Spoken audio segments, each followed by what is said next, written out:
ஒன்றால் உளதாகி நின்றவாறு ஒன்றலா ஒன்றில் அவை ஏறாது ஒன்றலாவை ஈரே முதல் ஏறாளா ஒன்று பலவாறே ஆகும் அங்கு தொழும்பு என்று படித்தோம். அதுல பக்கமெண் 46ல தெளிவுரை பாருங்க. உலகம் சடம் உயிர்க்கு அறியாமையை செய்யும் மலத்தால் கட்டுப்பட்டு உயிர் சுற்றுலவுடையதாய் நிற்கிறது. எனவே உலகத்தை அசைப்பித்தற்கும் உயிர்க்கு அறிவித்திற்கும் இவர் இரண்டின் வேறாகிய ஒரு முதற்கடவுள் வேண்டப்படும் என்பது பெறப்படும். மேலும் உலகம் பல்வேறு விசித்திரமாய் காணப்படுவதால் இதனை பல வகையாக நடத்துகின்ற முதற்கடவுள் முற்றுணர்வும் அளவற்ற ஆற்றலும் பொருளும் வேதலும் சுதந்திரமும் முதலிய மாறுதலடையாத உறுதியான குணங்கள் உடையவன் என்பதும் பெறப்படும்.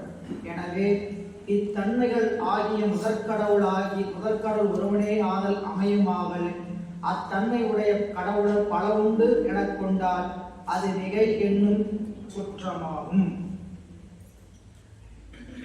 முதற்கடவுள் பலன்னு வச்சுக்கிட்டா என்ன தப்பு அப்படின்னா, முதற்கடவுளுக்கு என்ன இலக்கணம்? முதற்கடவுளுக்கு என்ன இலக்கணம்?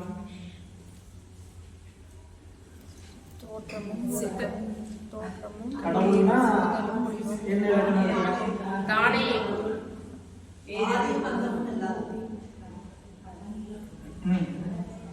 கடவுளுக்குன்னா ஒரு இலக்கணம். பொது இலக்கணமா சிறப்பு இலக்கணமா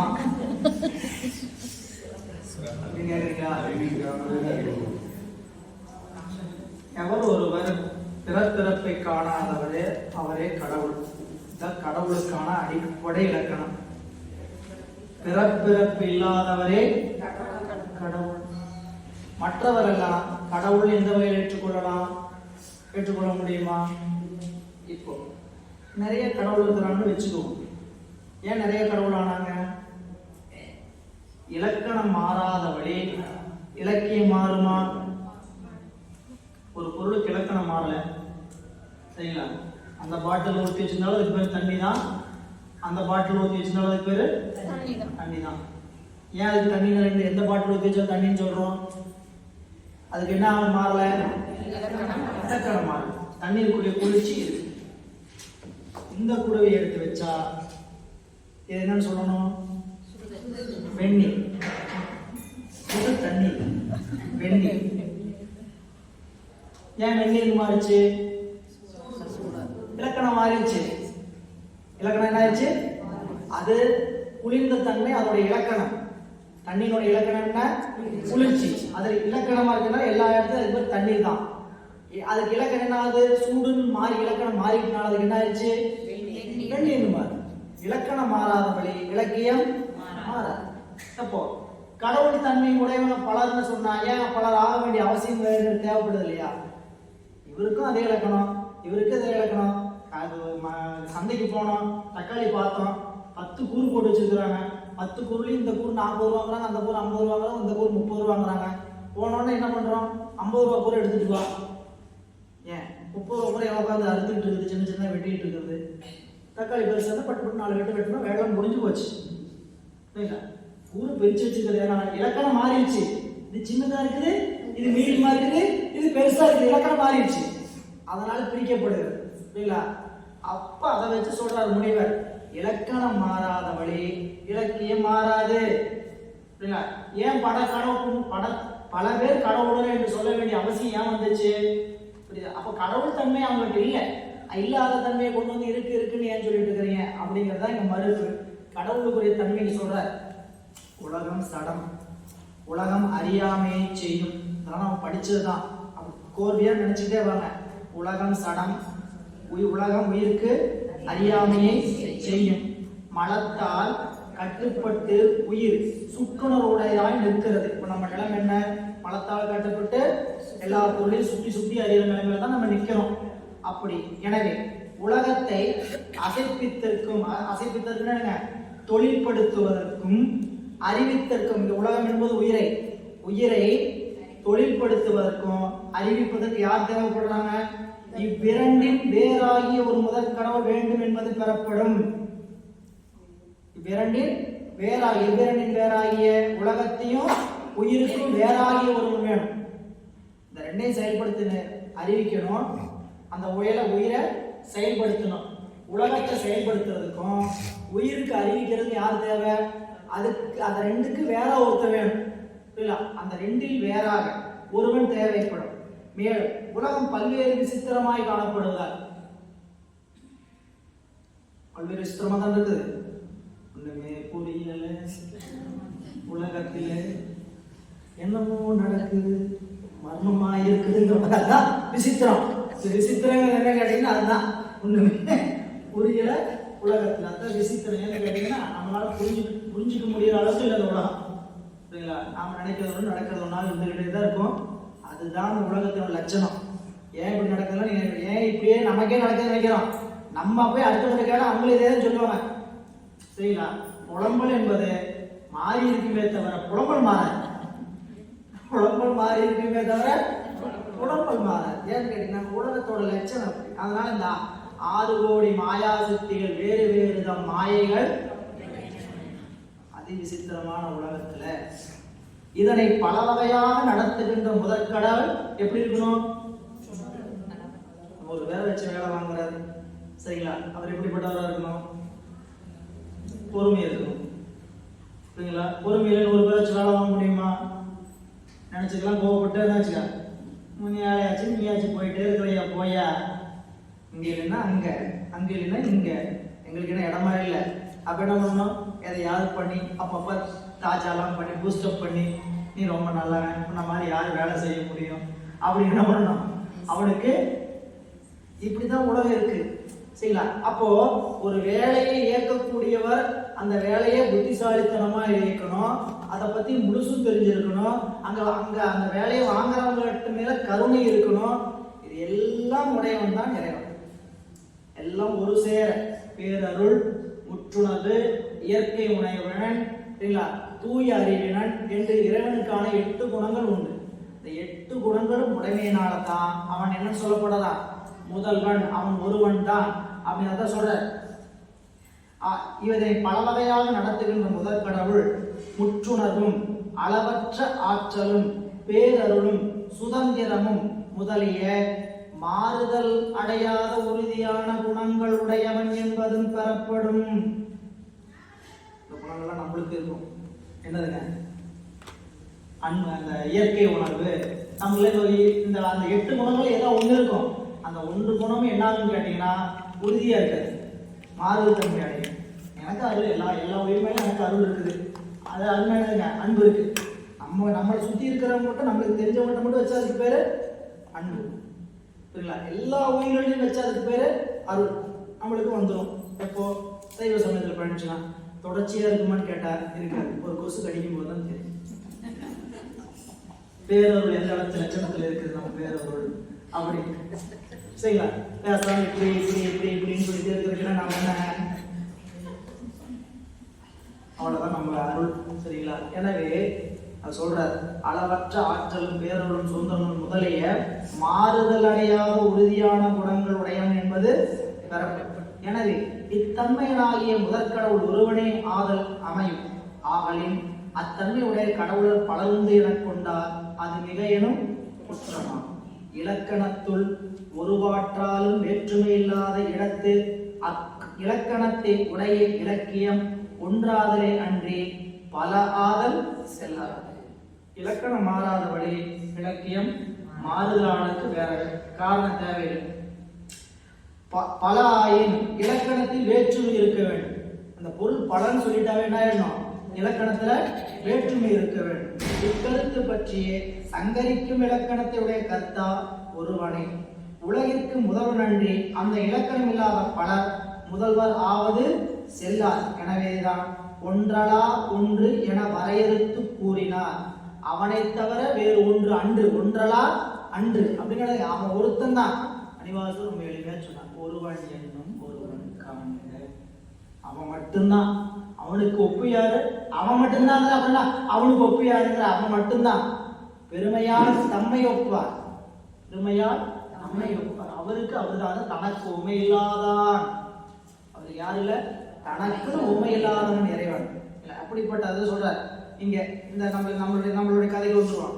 ஏங்க நாம எப்பயுமே அடிமை தானா, நம்மளுக்குன்னு ஒரு பூஸ்டப் ஆகிற மாதிரி எதாவது சொல்ல மாட்டீங்களா அப்படின்னா, ரொம்ப அருமையான இடம். சிவஞான முனிவர் இந்த விளக்குல அவங்க எழுதுனதை எடுத்து ரொம்ப குறைச்சி எழுதியிருக்கிறாங்க. அவர் எழுதுனதை படிச்சோம்னா இங்க நிறைய இருக்குது, அதெல்லாம் நீங்க படிச்சு பார்க்கணும். சரி, இப்ப முக்தி பெற்ற நிலையிலும் ஆன்மா முதல்வனுக்கு பலவாற்றாலும் அடிமையே ஆகும்.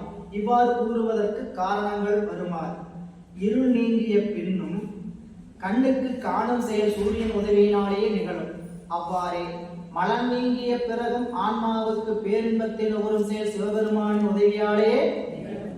கண்ணு பார்வையில்லாம் படலத்தினால பார்வையில்லாம் இருந்துச்சு, அறுவை சிகிச்சை பண்ணி பார்வை வர வச்சாச்சு. பாத்துருமா? தானே பாத்துருமா? எந்த உதவியும் இல்லாம இருட்டில் கொண்டே விட்டாச்சு. வெளிச்சங்கிற சூரிய உதவி இருந்தால்தான் பார்வை பெற்ற இடத்தும் சூரியனின் உதவினாலே கண்ணினால் காண முடியும். புரியுதா? முக்தி பெற்ற இடத்தும் சிவபெருமானின் உதவினாலே உயிர்கள் இன்னி சிவ அனுபவத்தை அனுபவிக்க முடியும். ஒண்ணு. இரண்டாவது, எக்காலத்தும் ஆன்மா தனித்து நிற்கும் தன்மை உடையதன்று. ஏதேனும் ஒன்றை பற்றியே நிற்கும் தன்மை உடைய ஆன்மா முக்தி நிலையிலும் முதல்வனை சார்ந்து முதல்வனாய் நிற்பதன்றி தனித்து நிற்பதில்லை. சரி, சுதந்திரம் கொடுத்தாச்சு. இல்ல நீ சுதந்திரமா இருந்தலாமா? இல்ல சுதந்திரம் வாங்கிட்டு முடியும் வாங்கியாச்சா இல்லையா? 1947 சுதந்திரம் வாங்கியாச்சா? யாராவது சுதந்திரமா இருக்க முடியுமா? சட்னி அரைக்கணும் எத்தனை சுதந்திரம் கிடையாது.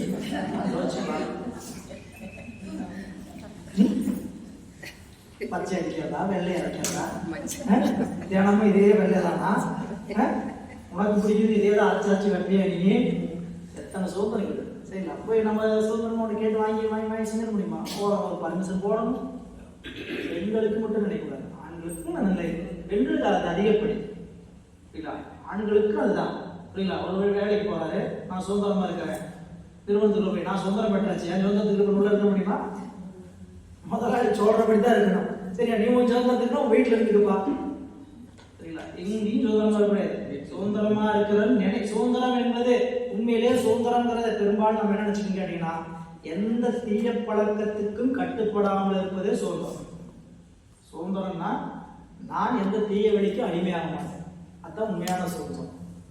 அதை விட்டுட்டு சுதந்திரம்னா நான் தன்னிச்சையா செயல்படதான் சுதந்திரம். தன்னிச்சை ஆன்மா ஒருபோதும் தன்னிச்சையாக செயல்பட இயலவே இயலாது. ஏன்னா அதுக்கு ஏதாவது ஒரு பற்றுக்கோடு வேணும். உயிருக்கு எதையாவது ஒன்றை பற்றி தான் நிற்கும், தனித்து நிற்காது.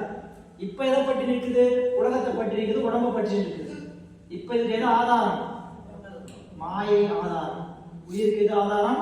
மாயை ஆதாரம். மாயை உடம்பு நீங்கியாச்சு, முத்தி பெற்றாச்சு. இப்ப எது ஆதாரம்? சிவம் ஆதாரம். தனியா தொங்க முடியாது நம்மளால. அப்புறம் என்ன பண்ண முடியாது? தனியா தொங்க முடியாது. ஒன்னா இதை பிடிச்சி தொங்கணும், இல்லை அங்க போய் அதை பிடிச்சி எதையாவது தொங்கிட்டு தான் நம்மளோட வாழ்க்கையே போகுது இல்லைங்களா? எனவே இங்க அதான் சொல்றாரு பாருங்க, செய்தி அதுதான். எக்காலத்தும் ஆன்மா தனித்து நிற்கும் தன்மை உடையது அன்று. எதையேனும் ஒன்றை பற்றிய நிற்கும் தன்மை உடைய ஆன்மா முக்தி நிலையிலும் முதல்வனை சார்ந்து முதல்வனாய் நிற்பதன்றி தனித்து நிலை. முதல்வனோடு சார்ந்து நிற்குமே தவிர அங்க போய் என்ன பண்ண முடியாது, தனிச்செல்லாம் நிற்க முடியாது. சரி, எனவே முதல்வனை சார்ந்து நின்று முதல்வனால் வழங்கப்படும் சிவானவத்தை துய்த்துக் கொண்டிருக்குமே அன்றி ஆன்மா அந்நிலையில் ஐந்தொழில் ஆற்றுவதற்கு இடமில்லை என்பது தெளிதில் பெறப்படும். முதல்வனை போல் தனித்திருக்க மாட்டா ஆன்மா எப்படி ஐந்தொழில் ஆற்ற முடியும்? இறைவன் இல்லாம எதையுமே செய்ய முடியாத இந்த உயிர் எப்படி தனியா தானே ஐந்தொழில் செய்யும்? செய்ய இயலாது. அவங்க என்ன சொல்றாங்கன்னா, ஆன்மா சிவ சமமாகி ஐந்தொழில் செய்யும். ஐந்தொழில் செய்யாததுக்கு என்ன காரணம்? மலம்தான தடை. மலம் நீங்கிய சின்ன பண்ணிடும், உயிர்கள் ஐந்தொழிலை செய்யும். புத்தி பெற்ற காலத்துல ஆக்க முடியாது அப்படிங்கிறது கருத்து. இப்போ கண் அடுத்த மூணாவது செய்தி சொல்ற, கண்ணுடைய விளக்கொலியோடு கலந்து காணும். ஒரு பொருளை காணணும்னா இந்த கண் எதோட கலந்து காணணும்? விளக்கோடு கலந்து காணும். விளக்கு ஒளி விளங்கு இடம் முழுதும் கண்ணொளி ஒரு சேர கலந்து இருப்பதில்லை. புரியுதுங்களா? இந்த வெளிச்சத்தோட சேர்ந்துதான் அந்த கண்ணு பொருளை பார்க்கும். பாக்குதா? பாக்குது. எல்லாத்தையும் பாக்குதா? கண்ணுக்கு முன்னாடி நிற்கிற அத்தனை பொருளையும் பாக்குதா? இப்படி பார்த்தா 8 பேர் தெரியுறீங்க, கொஞ்சம் இப்படி விட்டுனா ஒரு 6 பேர் தெரியுறீங்க, கொஞ்சம் இப்படி விட்டுனா ஒரு 6 பேர் தெரியுறீங்க, இப்படி கொஞ்சம் 10 பேர் தெரியுறீங்க. இப்படிதான் காணும். எனக்கு ஒரு சேர பார்த்து 55 பேர் தெரியாதுன்னு தெரியுமா? ஒரு பேரும் தெரியாது. கண்ணொளி விளக்கொளியோடு கலந்து பொருளை காணும். அப்படி கண்டாலும் பொருளை ஒரு சேர காண்கின்ற அறிவு கண்ணுக்கு இல்லை. சரிங்களா? அவ்வளவுதான் விளக்கம். உயிருக்கு என்ன லட்சணம் கேட்டா இவ்வளவுதான். அதான் எடுத்து காட்டுறாரு. இது எவ்வாறு எனில் விளக்கொளி முன்புறமும் பின்புறமும் விளங்கும் பொழுது கண்ணொளி முன்புறத்து ஒளியோடு மட்டுமே கூடி நிற்கிறது. கண்ணுக்கு பின்புறத்தில் இருக்கும் விளக்கொளியோடு கண் ஒளி கூடுவது இல்லை. விளக்கொளி வியாபகம், கண்ணொளி விளக்கொளி அடங்கி நிற்கும் வியாபியம். முதல்வன் அறிவை நோக்க ஆண்மறிவு தூள் அறிவு, அதாவது ஆண்மறிவு துணை கொண்டு அறியும் அறிவு. எனவே முக்தி நிலையில் ஆன்மா முதல்வனின் துணை கொண்டே முக்தி இன்பத்தை அனுபவிக்க முடியும். முக்தியில கூட அந்த இன்பத்தை அனுபவிக்க யாரோட துணை வேணும்? முதல்வனுடைய துணை வேணும். அதான் சொல்ற, துணை கொண்டே முக்தியை அனுபவிக்க முடியும். அந்நிலை முக்தி பெற்ற ஆன்மா முதல்வனிடத்துள்ள இன்பத்தை அனுபவித்து அவ்வின்பமயமாய் நிற்றலே அன்றி பிற உயிர்களையும் முதல்வனின் செயல்களையும் அறிய முடியாது. அவ்வாறு அறிய முயன்றால் முக்தி இன்பம் முழுமையாக கிட்டாது. இதனை கிட்டாது. இறைவன் முக்தி கொடுத்துட்டு இருக்கிறாரு. சரிங்களா? இதுக்கு உலகம் என்ன சொன்னாங்க? ஒளி பறந்து இருக்குது, கண்ணுக்கு முன்னாடியும் தெரியும், கண்ணுக்கு பின்னாடி ஒளி பறந்து இருக்குது. நமக்கு என்ன எதை காட்டு காணும்? முன்னாடி இருக்கிறத மட்டும்தான் காணும். சரிங்களா? அப்போ அந்த சொல்ல வந்து என்ன சொல்ல கேட்டீங்கன்னா, உயிர் இறைவனுடைய ஒளி எப்படிப்பட்ட ஒளினா எல்லா இடத்துக்கும் கலந்து நிற்கிற ஒளி. நம்ம அறிவு அப்படிப்பட்ட கலந்து நிற்கிறதுல அடங்கி நிற்கிற ஒளி. புரியுங்களா? முன்னாடி தெரிஞ்சா முன்னாடி பார்ப்போம். அப்ப சிவத்தோட கூடிய அந்த இன்பத்தை அனுபவிக்கும் போது அந்த இன்பத்தை மட்டும்தான் அனுபவிக்க முடியுமே தவிர பிற உயிர்கள் என்ன செய்யணும்? புரியல? இப்போ வியாபகம்னா என்ன? வியாபகம் என்ன? எந்தெந்த உயிரோடு கலக்க வேண்டும் அந்த வியாபகம். உயிருக்கு வியாபக அறிவு தான். ஆனா எப்படிப்பட்ட வியாபகம்னா இறைவனுடைய அருளில் அடங்கி நிற்கிற வியாபக அறிவு. வியாபகம்னா நீங்க 3 வியாபகம் வச்சுக்கோங்க. 3மே வியாபகம் தான். இறைவனும் வியாபகம் தான், உயிரும் வியாபகம் தான், பாச கூட்டங்களும் ஆணவம் கண்மை எல்லாம் வியாபகம் தான். எல்லா இடத்தையும் நிறைஞ்சிருந்தா அது பேர் வியாபகம் தானே. ஆணவம் எல்லா இடத்தையும் நிறைஞ்சுதான் இருக்குது இல்ல? அப்ப வியாபகம். இந்த வியாபகம் எப்படிப்பட்ட வியாபகம்னா தோசைக்கல்லு, தோசை எண்ணெய். தோசைக்கல்லு மாதிரி இறைவனுடைய வியாபகம். அதுக்குள்ளதான் தோசை நிற்குமே தவிர தோசைக்கல்லை தாண்டி நிற்காது. நீங்க கடைசி வரைக்கும் ஊத்தலாம். ஊத்தலாம் எதுக்குள்ள நிற்கும்? தோசைக்கல்லு மட்டும்தான். எண்ணெய் வரைக்கும் ஊத்தலாம், தோசையில மட்டும்தான் ஊத்த முடியும். நீங்க அடுப்படியும் ஊத்துவீங்க, அது வேற. அப்படியே எண்ணெய் ஊத்தனா தோசைக்கல்ல மட்டும்தான் நிற்கும். இப்போ பாச கூட்டம் எண்ணெய் மாதிரி, தோசை மாவு வந்து தோசை மாவு உயிர் மாதிரி, கல்லு வந்து இறைவன் மாதிரி. இறைவன் அடங்கிதான் நிற்கணுமே தவிர தாண்டி நிற்கிற வியாபாரம் நம்ம இடத்துல இல்லை. எல்லா டம்ளரும் ஒரே அளவு தான். நம்மளுக்கு ஒரே சைஸ் வாங்குறோம், ஒண்ணுக்குள்ள ஒண்ணு அடங்கிதான் இருக்கும். சரிங்களா? அப்ப அதுதான் வியாபாரம். புரியல? அப்ப இங்க அப்படி நீங்க சிவானுபவத்தோட கலந்து நிற்கும்போது பிறதை அறிய முடிவுக்கு உட்பட்டா என்ன ஆகும் கேட்டீங்கன்னா சிவானுபவம் தடைபட்டு போயிடும். பரத்தை தரிசித்தோர் பரத்தையே தரிசித்திருப்பார். பதார்த்தத்தை பதார்த்தத்தை பார்க்கறவங்க பரத்தை தரிசிக்க முடியாது. அவ்வளவுதான் சிவஞான சித்தியார். பரத்தை பரஞானத்தால் பரத்தை தரிசித்தோர் பரமே பார்த்திருப்பர். பதார்த்தங்கள் பதார்த்தம் பார்த்து என்ன ஆயிடும்? பர தரிசனம் கெட்டு போயிடும். அந்த தரிசனம் கெட்டு போயிடும். இல்ல நீங்க புரிஞ்சுக்கிற சொல்லணும்னா கோயில போய் சாமியை பார்த்துட்டு இருந்தீங்க, நல்ல தரிசனம், அருமையான தரிசனம். கொடிக்கம்பதுல பொங்கல் கொடுக்குறான்னு திருமணியும் வச்சிருக்கேன். வேகமா கோடிக்கம்பத்துல பொங்கல் வாங்க வேண்டியதான். வாங்கினா தரிசனம் போச்சா? பேசாம நின்று தரிசனம் பண்ணி அந்த பொங்கலோட சுவையாக கிடைச்சிட்டு சாப்பிட்டுட்டே இருக்கணும். அவர் கொடுத்துக்கிட்டே இருக்கணும். பழங்களை வாரி அப்படியே சாப்பிட்டுட்டே இருக்கணும். இதை விட்டுட்டு எப்படி நம்மனா போச்சு இல்ல? அதான் பரஞானத்தால் பரத்தை தரிசித்தோர் பரமே பார்த்திருப்ப. பதார்த்தங்கள் பாரார் ஆக்க மாட்டாங்க. அப்படின்னார். எனவே சைவ சித்தாந்தத்தில் நீங்க முக்தி பெற்றா சிவமாயிடுவீங்க சிவமாயிடுவீங்கன்னு சொல்றாங்களே அப்படின்னு என்னங்க, நீங்க தான் முக்தி என்ன சொன்னீங்க, சிவத்தோடு கலந்து சிவமாயிடும்னு சொல்றீங்க, அப்படின்னா என்னன்னு விளங்கிக்கோ அப்படிங்கிற. சைவ சித்தாந்தத்தில் சிவமாய் நிற்றல் என்பதற்கு பொருள் தனக்கென ஒரு செயலின்றி சிவன் அருள் வழி நிற்றலே சிவச்செயல். அதான் சிவமாய் நிற்பது. சிவத்தோடு கூடி சிவமாய் நிற்கிறேன் சிவமாயிட்டேன்னு என்ன அர்த்தம் கேட்டா, சிவன் அருள் வழி நிற்பதுக்கு பேர் தான் சிவமே தவிர சிவபெருமானை போல நாம் ஆக முடியாது. என்னதான் வேஷம் போட்டு என்னதான் ஆக்டிங் போட்டு எப்படி இப்படி கையாட்டி அவர் மாதிரியே நடிச்சாலும் அவரு தான். மேடையில் விஜயகாந்த் மாதிரியே நடிச்சு காமிச்சாலும் விஜயகாந்த் ஆக முடியாது. ஆக முடியுமா? அவரு தான் இல்லையா? அந்த மாதிரி தான் நீங்க என்ன பண்ணலாம், என்ன வேஷம் கட்டி ஆடினாலும் சிவமாக முடியாது அப்படிங்கிறது உங்க. ஏன்னு கேட்டீங்கன்னா அந்த திருவருள் அந்த அந்த பக்கத்திலே வந்துட்டாங்க சைவ சமயத்தார். இந்த சமயத்தார் எப்படின்னு கேட்டீங்கன்னா, நம்ம ரொம்ப அருகாமை எங்களுக்கு ஃபெயில் ஆயிட்டான்னு கேட்டீங்கன்னா, நாமெல்லாம் சிவமாயிட்டோம்னா என்ன ஆயிட்டது, சிவபெருமான போல் நாமளும் எல்லாம் செய்யலாம் அப்படிங்கிறத போய் நின்றுட்டாங்க. அப்படி ஏதாவது அகச்சமயத்தோடைய கொள்கை அதான் சொல்ல முடியும். அவங்க எங்க ஃபெயில் ஆனாங்க, வேதத்தை ஏற்றுக்கிட்டாங்க, சிவாகமத்தை ஏற்றுக்கிட்டாங்க, இல்ல தனக்கென பிரமாணங்கள் கொள்ள அதுல என்ன சொல்லுது அப்படியே எடுத்துட்டு வந்தாங்க. ஆனா முக்தி நிலையில என்ன ஆயிட்டாங்கன்னு கேட்டீங்கன்னா பிறந்துட்டாங்க.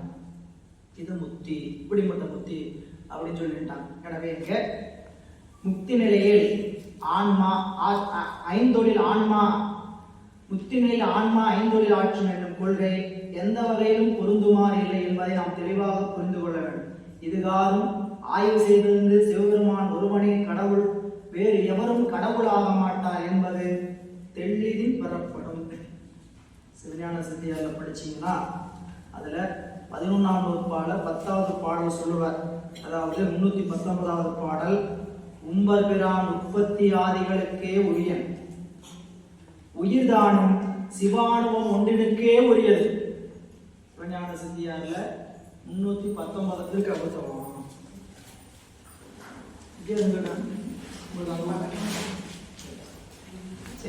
அதுல 319வது பாடல் சொல்லுவார், செம்பொன் ரதம் குளிகை.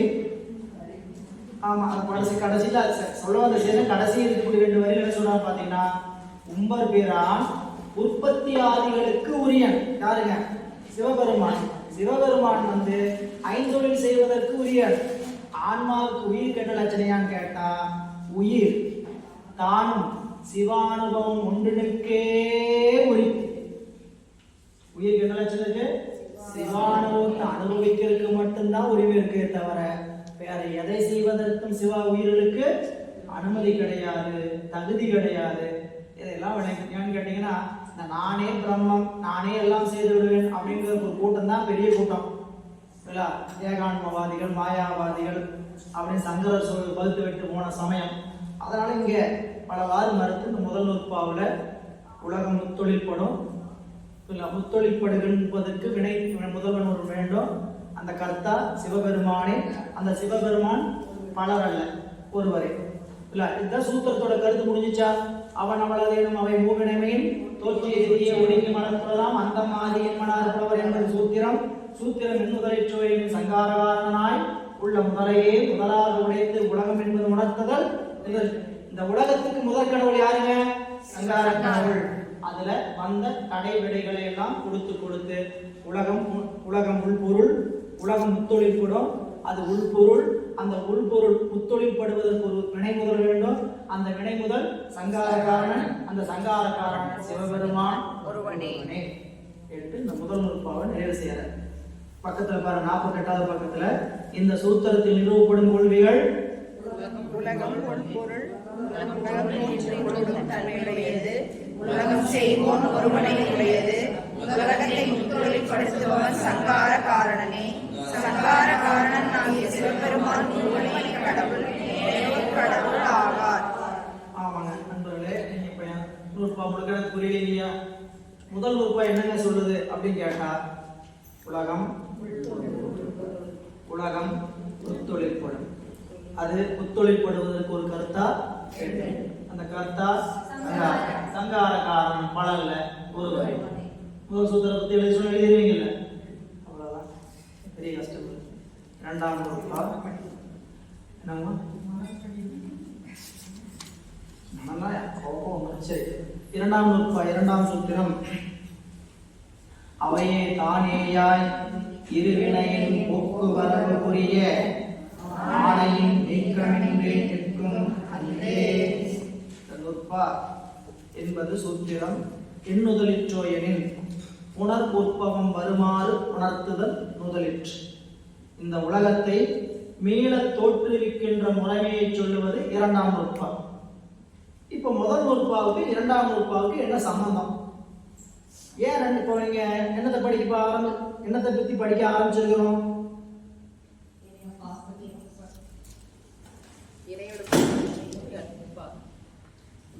எதை பற்றி படிக்க ஆரம்பிச்சிருக்கிறோங்க?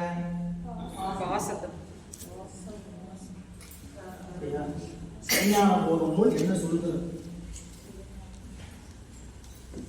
சிவஞான போதம் நூல் எதை பற்றி ஆராய்ச்சிங்க? சிவத்தை பற்றி ஞானத்தை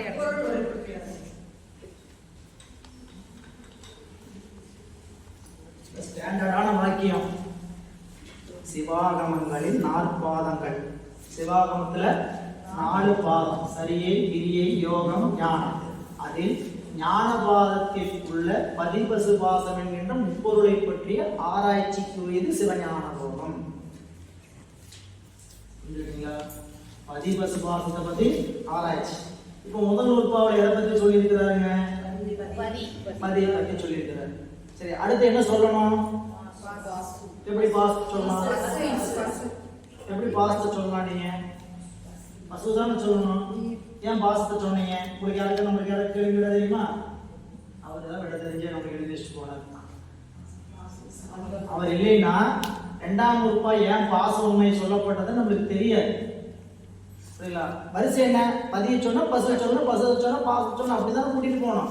அப்படி சொல்லாம ஏன் பாசத்தை சொன்னாருங்கிறதுக்கு அங்க இரண்டாம் நூற்பாக்கு மேல எழுதுங்க. முதல் சூத்திரத்தால்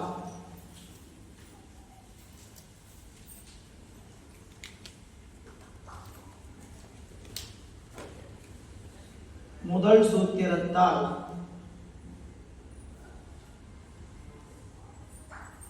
காரியமாகிய உலகத்தை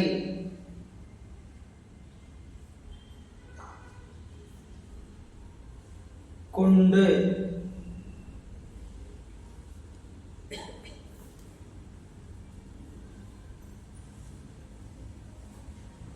நிமித்த காரணனாகிய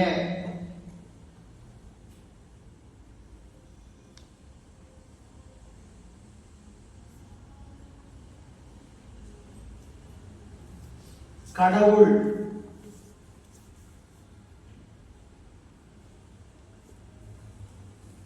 சங்கார காரணம் உண்டு என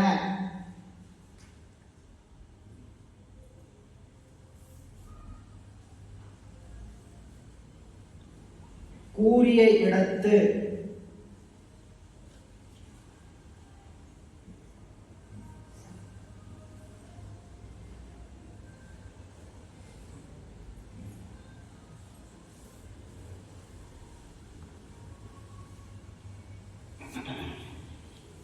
முதல் சூத்திரத்தால் காரியமாகிய உலகத்தை கொண்டு நிமித்த காரணனாகிய கடவுள் சங்கார காரணம் உண்டு என கூறிய இடத்து முதற் காரணமும் துணை காரணமும்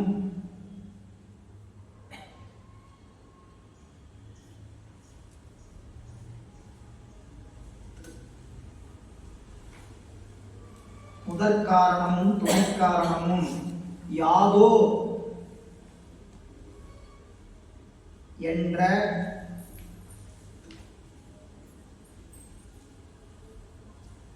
அவாய் நிலையை நிரப்பி, அவாய் ஆ வா இ அவாய் நிலையை நிரப்பி பாச உண்மை சாதிக்க எழுந்தது வரும் சூத்திரம்.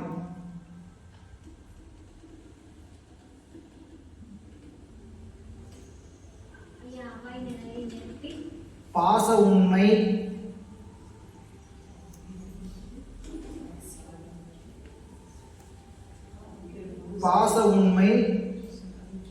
சாதிக்க எழுந்தது வரும் சூத்திரம். வரும் சூத்திரம் இரண்டாம் சூத்திரம் சொல்றேன். இதுல அடைப்புக்குறி போட சொல்ற இடத்துல அடைப்புக்குறி போடுங்க. காரியமாகிய அப்படிங்கறத அடைப்புக்குறியில போடுங்க. நிமித்த காரணன் ஆகியங்கிறத அடைப்புக்குறியில போடுங்க.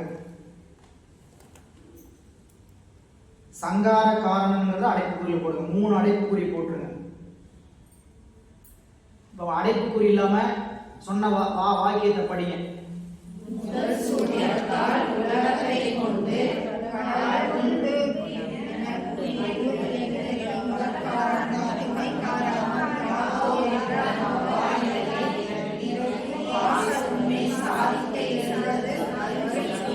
பாச உண்மைங்கிறது அடைப்புக்குறி தான். இப்ப பாத்தீங்கன்னா முதல் நூற்பாவில் இறைவன் உண்டுன்னு சொல்லியாச்சு.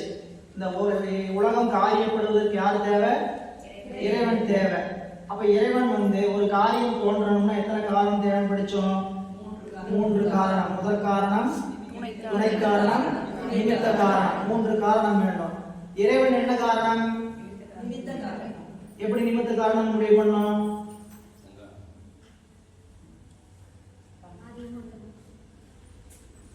ஏன் இறைவன் நிமித்த காரணம்?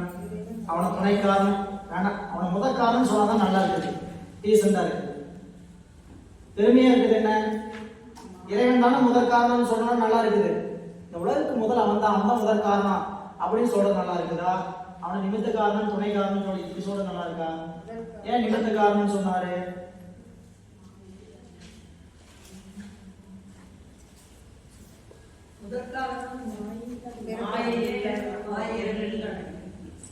அதான் படிச்சுட்டு வந்தோம். சடத்திலிருந்து சடம் தான் தோன்றும். சரிங்களா? உலகம் என்பது சடம். இதற்கு முதற் காரணம் என்ன? சடமாத்தான் இருக்கணும். சரிங்களா?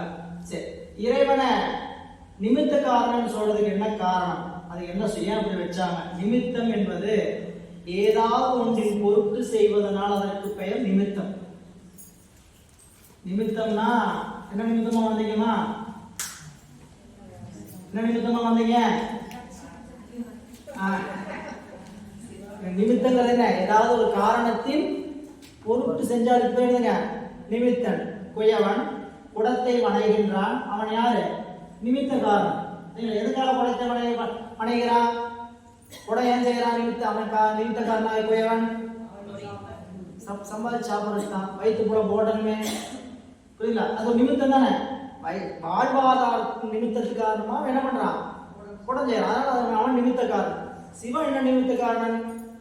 உலகத்தை படைக்கிறதுனால அவனுக்கு ஏதாவது லாபமா? இல்லைங்களா? அது இல்லை. இறைவனுக்கு உலகத்தை படைப்பதற்காக எந்த விதமான லாபமும் இல்லை. ஆனால் உயிர்கள் மீது கொண்ட கருணையே அதுக்கு நிமித்தம். என்னதுக்காக அவர் படைத்து காத்து மடித்து கைந்தொழில் செய்கிறார்? அவனுடைய கருணையே அதுக்கு. அந்த கருணையின் காரணமா தான் அது நிமித்தம். சரிங்களா? எனவே நிமித்த காரணனை முதல் நூற்பாளர் சொல்லிட்டார். இந்த உலகத்தை காணப்படுகின்ற உலகத்தை கொண்டு என்ன பார்க்க? முதல் சூத்திரத்தில் காரியமாகிய உலகத்தை கொண்டு, கண்ணுக்கு தெரியும் இந்த உலகத்தை கொண்டு, நிமித்த காரணாகிய கடவுள் சங்கார காரணன் உண்டு என சாதித்த விடத்து. சாதிச்சாதான் இல்லையா? முதல் நூற்பாளர் சாதிச்சிட்டீங்களா இல்லையா? வீட்டுல போய் கேட்ட சொல்லணும். நீங்க இன்னைக்கு போய் என்ன சாதிச்சுட்டு வந்த அப்படின்னு கேட்டா இன்னும் தெளிவா சொல்லணும். நாங்க முதல் கடவுள் உண்டு என்ன பண்ணிருக்கோம்? சாதிச்சிருக்கிறோம் அப்படின்னு. சாதிக்கலன்னு சொல்லப்படும். சரிங்களா? அப்போ முதல் நூற்பாவுல சங்கார கரணனாய உலக இறைவன் உண்டுங்கிறத வச்சு சாதிச்சிருக்கிறாரு. காணப்படுகிற காரியமாகிய உலகத்தை கொண்டு சங்கார காரணாகிய முதற் கடவுள் உண்டு என்று சாதித்த விடத்து. இப்போ ஒரு காரியம் உருவாகணும்னா 3 காரணம் வேண்டும். அதுல சங்கார காரணம் என்ன காரணம்? நிமித்த காரணம். மீது என்ன 2 காரணம்? முதற் காரணம், துணை. அந்த முதற் காரணம் என்ன, துணை காரணம் என்ன என்று கேள்வி என்னிடத்தில் ஆசை எழுவா இல்லாதா? சரி, அந்த அவாய் ஆசை, அந்த விருப்பம் எழும் இல்லையா? ஏன் வந்தீங்க, எதுக்கு வந்தீங்க அப்படின்னு கேட்கிற மாதிரி நிமித்த காரணனாய் சிவத்தை சொல்லியபடி துணை காரணமும் முதற் காரணம் எது யாதோ என்று அவாய் நிலையை நடக்கும் பொருட்டு எழுந்தது வரும் சூத்திரம். இன்னொரு வகையில ஆனந்தராசனைய உரை இது. இந்த உரை சிற்றூரை, நான் இப்ப சொன்னது சிற்றூரை எழுதினது.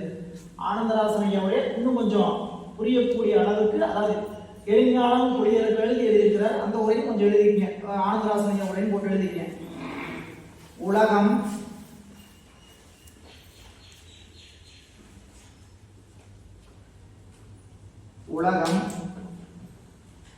ஒடுங்கியினிடத்திலிருந்து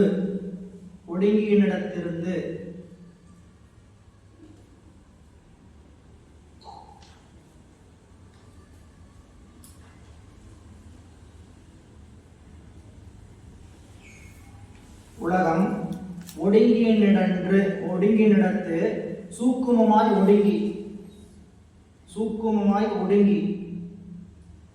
ஒடுங்கியினிடத்து சூக்குமமாய் ஒடுங்கி மேல தூளமாய் உலதாமாற்றை சூக்குமமாய் ஒடுங்கி மேல தூளமாய் உலதாமாற்றை உண்டாகுமாறு, உலதாமாற்றை உண்டாகுமாறு, மேல தூளமாய் உண்டாகுமாறு வகுத்து உணர்த்தும் முகத்தானே. வகுத்து உணர்த்துவதற்காக, உணர்த்தும் முகத்தானேனா உணர்த்துவதற்காக.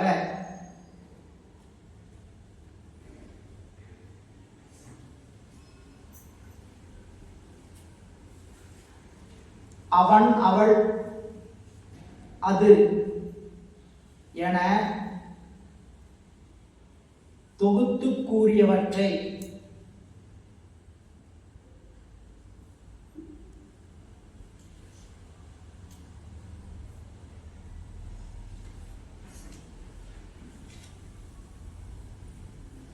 உலகம் ஒடுங்கியிடத்திலிருந்து சூக்குமமாய் ஒடுங்கி மேல தூளமாய் உண்டாகுமாறு வகுத்துணர்த்தும் முகத்தானே அவன் அவள் அது என தொகுத்து கூறியவற்றை துணைக்காரண முதலிய தொகுத்து கூறியவற்றை துணைக்காரணம் முதலிய இல்வழி, துணைக்காரணம் முதலியன இல்வழின இல்லாத போது இல்வழி இறைவன்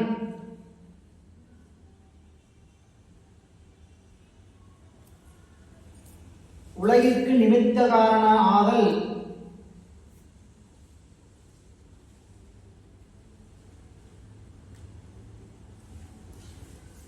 முதலியன இல்வழி இறைவன் உலகிற்கு நிமித்த காரணம் ஆதல் சாலுமாறு யாஞனம், சாலுமாறு இதெல்லாம் பொருந்துமாறு, தமிழ் அது இப்ப உங்களுக்கு அப்படி சொன்னா புரியாது. சாலும்னா பொருந்துமாறு, பொருந்துமாறு யாஞனம் எப்படி?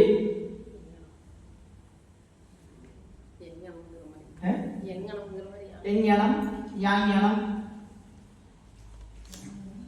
எஞ்ஞனம் அது யாஞனம்ங்கிறது எப்படி? நிமித்த காரணம் ஆதல் பொருந்துமாறு எப்படி எனும் கடாவை ஆசங்கித்து, கடானா கேள்வி,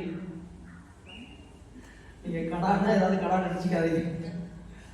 கடாவை ஆசங்கித்து, ஆசங்கித்து சந்தேகப்பட்டு ஐயப்பட்டு,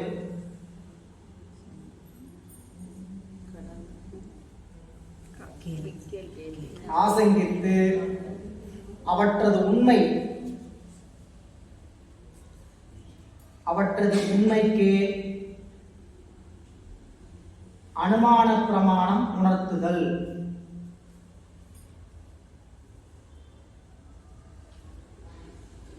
புரியுற மாதிரி இருக்குன்னு சொல்லிட்டு எழுதி சொன்னீங்க. சரி, அது என்ன சொல்ல வராரு கேட்டீங்கன்னா, இந்த உலகம் எழுதிட்டீங்களா? அனுமான பிரமாணம் உணர்த்துதல் அதுல எழுதிட்டீங்களா? சரி, இங்க சொல்லியிருக்கிற செய்தி என்னன்னு கேட்டீங்கன்னா, இந்த உலகை ஒடுங்கி இடத்து ஒடுங்குச்சு, மீள தோன்றுச்சு. சரிங்களா? இவ்வுலகம் ஒடுங்கி இடத்து சூக்குமாய் ஒடுங்கி மீள தோன்றுவதை எடுத்துரைக்கிறது. எப்படி தோணத்தான்? போன நூற்பாவில முதல் நூற்பாவில அவன் அவள் அது என்று நல்லா விரிச்சு தொகுத்து சொல்லியிருக்கிறார். என்ன தொகுத்து சொல்லியிருக்கிறாங்க? உலகம் முத்தொழில் போடும், அது உள்பொருள், அதுக்கு ஒரு கர்த்தா உண்டு, அந்த கர்த்தா சங்காரகாரன், அந்த சங்காரகாரன் ஒருவனை அப்படின்னு சொன்னார் இல்லையா? அப்படி தொகுத்து சொன்னதை என்ன பண்றாரு கேட்டீங்கன்னா வகுத்து சொல்றார்.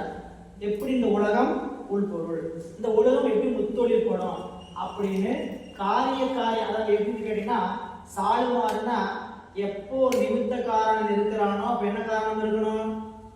துணை காரணமோ முதல் காரணம் இருக்கணும். இது ரெண்டு சொல்லலைன்னா இறைவன் நிமித்த காரணம் என்பது பொருந்தாது. சரிங்களா? அவனுக்கு துணை காரணம் வேண்டாங்க, முதல் காரணம் வேண்டாங்க, தானா படைப்பான்னு சொல்லி வச்சுங்க, அவன் நிமித்த காரணமாக பொருத்தம் கிடையாது. எந்த வேலையை செய்யனாலும் துணை காரணம் வேணும், முதற் காரணம் வேணும், நிமித்த காரணம் வேணும். நூற்பாலை நடக்கிறோம், ஸ்பின்னிங் மில்லுக்கு என்ன தேவை? முதற் காரணம் பஞ்சு, இல்ல துணை காரணம் இயந்திரம். துணை காரணம் எவ்வளவு வேணா இருக்கும், முதற் காரணம் ஒன்னே ஒண்ணுதான் இருக்கும், துணை காரணம் பலவாறு இருக்கும். இல்ல இயந்திரம் வேணும், வேலையாட்கள் வேணும். நிமித்த காரணம் முதலாளி நிமித்த காரணம், இயந்திரம் போன்றவை எல்லாம் துணை காரணம், பஞ்சு முதல் காரணம். இப்போ முதலாளி இருக்கிறாருங்க, முதலாளி மட்டும் இருக்கிறாரு. முதலாளி அப்படி சொல்லி ஒத்துக்குவீங்க? தொழிற்சாலை இல்லை, எதுவும் இல்லை, சும்மா நம்ம பெருமை சில பேர் கூப்பிடுறாங்களா முதலாளி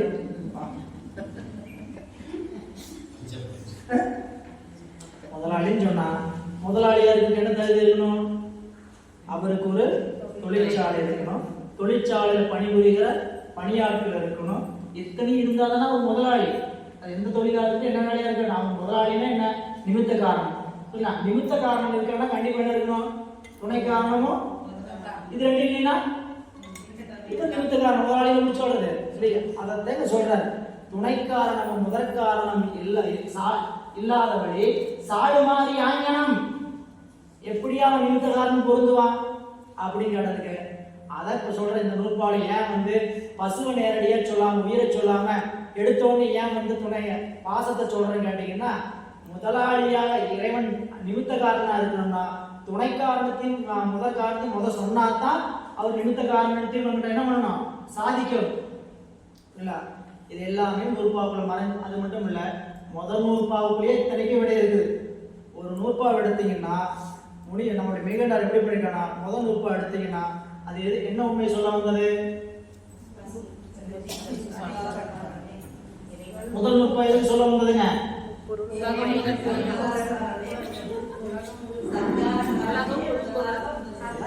கடவுள் உண்டு, பதி உண்மை இல்ல, இறைவன் உண்டுங்கிற உண்மையை சொல்ல வந்து முதல் நூற்பா இல்ல. அப்ப கடவுள் உண்டுன்னு சொல்லி அந்த நூற்பா அப்போ பதி உண்டுன்னு சொல்லி எடுத்து அடுத்து என்ன சொன்னோம்? பசு உண்டு பாசம். ஏன் பாசத்தை எடுத்துன்னு சொன்னான்னு கேட்டீங்கன்னா, முதல் நூற்பாவுடைய பதி உண்டுன்னு சொன்ன இடத்துல என்னென்னலாம் சொல்லியாச்சு?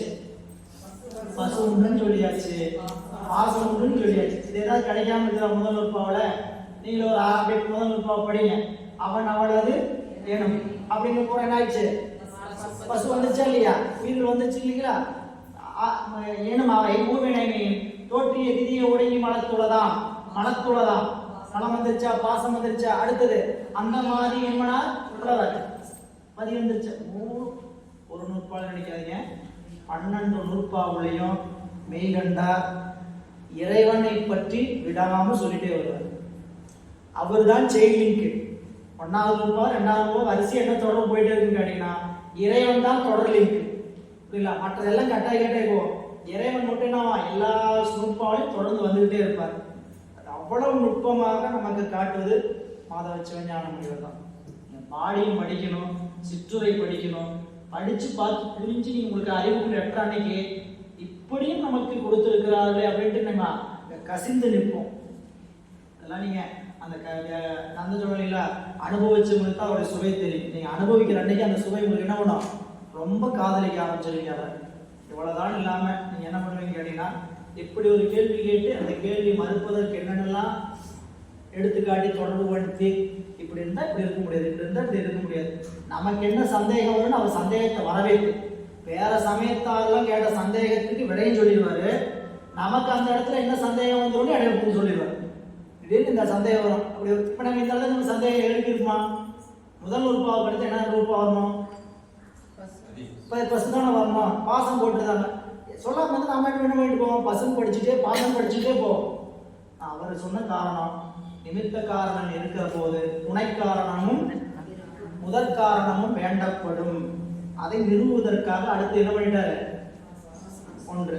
இரண்டாவது, இந்த உலகம் முத்தொழில் கூடம், அதை தோற்றுவிக்க ஒரு கர்த்தா வேண்டும். அந்த கர்த்தா சங்காரகாரனே.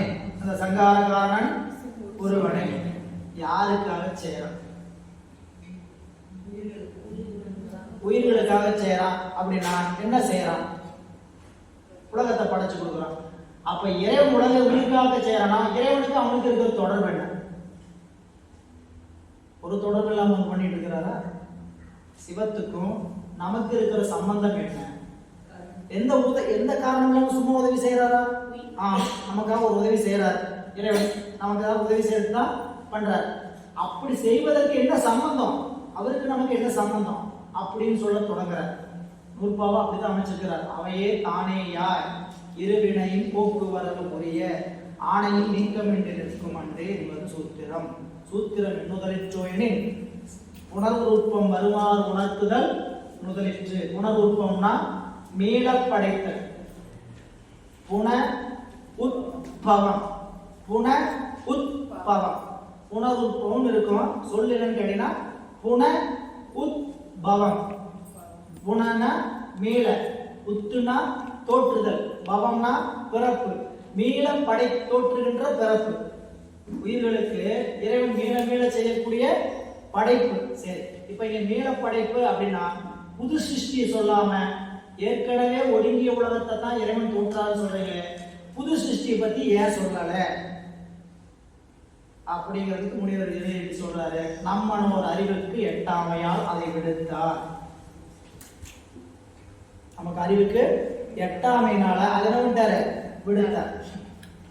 நம்ம அறிவுக்கு இதுவே எட்டதில்லை. என்னுடைய அறிவு சொல்றேன். உடம்பு முத என்ன பிறப்பு வந்துச்சு? இந்த பிறப்பு எதனால வந்தது? எந்த பிறப்பு செய்த வினை? அந்த முற்பிறப்புல பிறப்பு வந்துச்சு. அதுக்கு முன்னாடி செய்த வினை அந்த பிறப்புல வந்துச்சு. ஒரு வினை போயிட்டே தான் இருக்கு. சரிங்களா? பிரவாக அனாதி. வினை என்பது என்ன? பிரவாக அனாதி. ஆத்து தண்ணி மாதிரி ஓடிட்டே இருக்கும். இந்த வினாடி தண்ணி நின்றது, அடுத்த வினாடி இல்லை. புரியுதா? நம்மளுக்கு வினை அப்படித்தான். இந்த கணம் செஞ்ச வினை அடுத்த கணம் வினாயிடுச்சு, ஆகாமியமா மாறிடும். இல்ல அப்ப இதையே இப்ப முதல் பிறப்பு எங்கே நம்மளுக்கு ஏதாவது சொன்னா விளங்குமா? இறைவன் முத கொடுத்த பிறப்புல வினை கொடுக்கல. நம்மளுக்கு எந்த வினையும் நாம செஞ்சதுனால பிறப்பு கொடுக்கல. கருணையினால் மட்டும்தான் பிறப்பு கொடுத்திருக்கிறார். இறைவன் முதல் பிறப்பு கொடுத்தது வினையினால் கொடுத்ததல்ல, கருணையினால் கொடுத்தது. இதை விளங்கி முடியுமா நம்மளா கேட்டா நூல்ல எங்கேயுமே பார்க்க முடியாது. இதுக்கு போற்றி பகரோடையில மட்டும்தான் விடை வச்சிருக்கிறார் உமாபதேசம். மனம் முதலிய வந்த விகாரத்தால் முத பிறப்புல எல்லாருக்கும் நாளோட சமமா கொடுத்தாரு. மனம்ங்கிற ஒரு கருவியை கொடுத்தாரு. அந்த மனம்ங்கிற கருவியினால வந்த விகாரத்தால் பிறப்பு மாறுபட்டது. இல்ல அப்படி வச்சு அப்போ அதுவே விடை. அதனால இங்க என்ன சொல்றான்னு கேட்டீங்கன்னா, புதிதா ஏற்கனவே படைத்த ஏற்கனவே ஒடுக்கின உலகத்துல இருந்தா இந்த உலகத்தை மேல தோற்றி வைக்கிறார். சரிங்களா? புதுசா உலகத்தை தோற்றி வைக்க. அதுக்கு காரணம் சொல்றார். ஏன் ஏற்கனவே ஒடுங்கின உலகத்தை தான் தோற்றி வைக்கணுமா? புதுசா தோற்றி வைத்தா அழகாதா அப்படின்னா, பாக்கு விதையை போட்டீங்கன்னா என்ன வரணும்? பாக்கு. பனை விதையை போட்டாங்க என்ன வரணும்? பனை. இந்த உலகத்தை ஒடுக்கி மீன தோண்டி என்ன வரணும்? இந்த உலகம் தானே வரணும். சரிங்களா? புதுசா எதையாவது உலகத்தை தோற்றி வைக்க முடியுமா? எது எங்கு ஒடுங்கிட்டோ அங்கிருந்து மீண்டும் தோற்றுவதான மரபு அப்படின்னு நியாயம் சொல்ல போற. சரி, இங்க வந்துட்டீங்கன்னா நூற்பாக்குள்ள பாருங்க.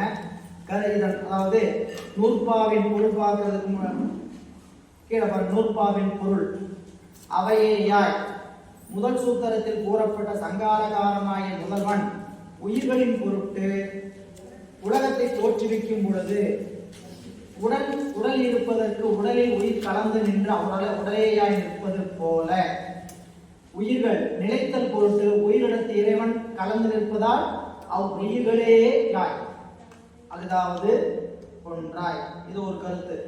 இரண்டாவது, தானேயாய் கண்ணுக்கு காணும் தொழில் நிகழ்தல் பொருட்டு துணையாய் இருக்கும் சூரியன் கண்ணில் நின்று வேறு ஆதல் போல உயிர்களுக்கு அறிதல் தொழில் நிகழ்தல் பொருட்டு துணையாய் நின்று அறிவித்திறனால் இறைவன் உயிர்களின் நேராய்.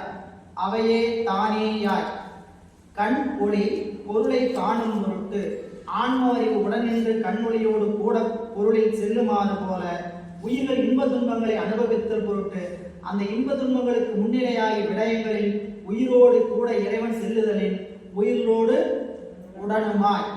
உடனாயும் நின்று இவ்வாறு உயிரோடு இறைவன் ஒன்றாயும் வேறாயும் உடனாயும் நின்று ஆணையின் இருவினையின் ஆணை என்னும் தன்னுடைய அருளாற்றலினால் சிக்ஷத்தி செலுத்தப்பட்டு வரும் இறைவனை இருவினைகளால் போக்கு வரவு புரிய அவ்வுயிர்கள் இறத்தல் பிறத்தல்களை மேற்கொள்ளும் வண்ணம் ஆணையின் நீக்கமின் இருக்கும் அன்றே அந்த ஆணையாகிய தன் அருளாற்றில் பிரிப்பின்றி மறைப்பாற்றிலே வடிவாய் தொன்று தொட்டு. இப்ப நூற்பாவுடைய திரண்ட கருத்துக்கு வாங்க. இறைவன் இந்த உயிர்களோடும் உலகளோடும் எப்படி நிற்கிறான் அப்படின்னு சொல்ற கருத்தை வச்சு முதல்ல நம்ம பெருமக்கள் எப்படி காமிச்சிருக்கிறான்னு கேட்டீங்கன்னா, பாடல் முடிகிற இடத்துல நிற்கும் அன்றேன்னு இருக்கு. அந்த அன்றேங்கிறது அசை, அதுக்கு பொருள் இல்லை. பொருள் கொள்வதாகவும் சிவஞானம் சொல்றாரு. அதை விடுத்துருவோம், அந்த ஆராய்ச்சிகளுக்கு வேண்டாம். நிற்கும், எது நிற்கும்? எது நிற்கும்?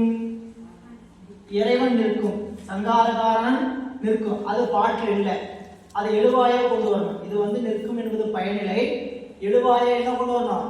சங்காரகாரன் நிற்கும். எதோடு நிற்கும்? உயிரோடு. எப்படி நிற்கும்? அவையே தானேயாய் நிற்கும். அப்படி அவன் நிற்க வேண்டிய அவசியம் என்ன? ஆணையின் இருவினை கொடுத்து தனது சிற்றியாகிய ஆணையால் உயிர்களுக்கு இருவனையை ஊட்டி என்ன செய்வாரு? போக்கு வரவு புரிய வைப்பார், இறத்தல் பிறத்தல்களை செய்வார். அப்படி செய்திருக்கக்கூடிய அந்த சக்தி இறைவனோடு வேற இல்லை, அவனோடு ஒன்றுபட்டு இருக்கக்கூடிய சக்தி தான்.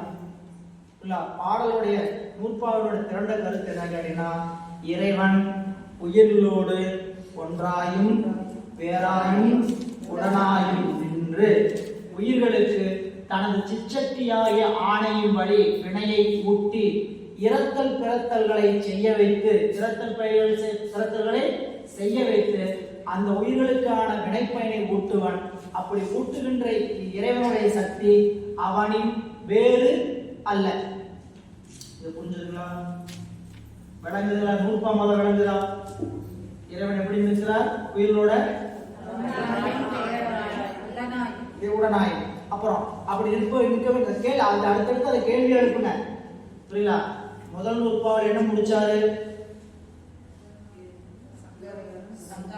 சங்காரக்காரன் ஒருவனே, சங்கார கடவுள். அந்த சங்கார கடவுள் ஒரு நிமித்த காரணம் ஒருத்தன் சொன்னா அதுக்கு என்ன வேணும்? துணை காரணமும் அதனால இந்த நூற்பா எழுதுது. சரிங்களா? அப்படி சங்காரக்காரனன் இந்த நிமித்த காரணம் முதற் காரணம் துணை காரணத்தை எப்படி செயல்படுத்துகிறான்? முதற் காரணம் மாயை, துணை காரணம் அவனுடைய சக்தி வினை. இவற்றிலே எப்படி செயல்படுத்துறான்னு சொல்றது இந்த நூற்பா.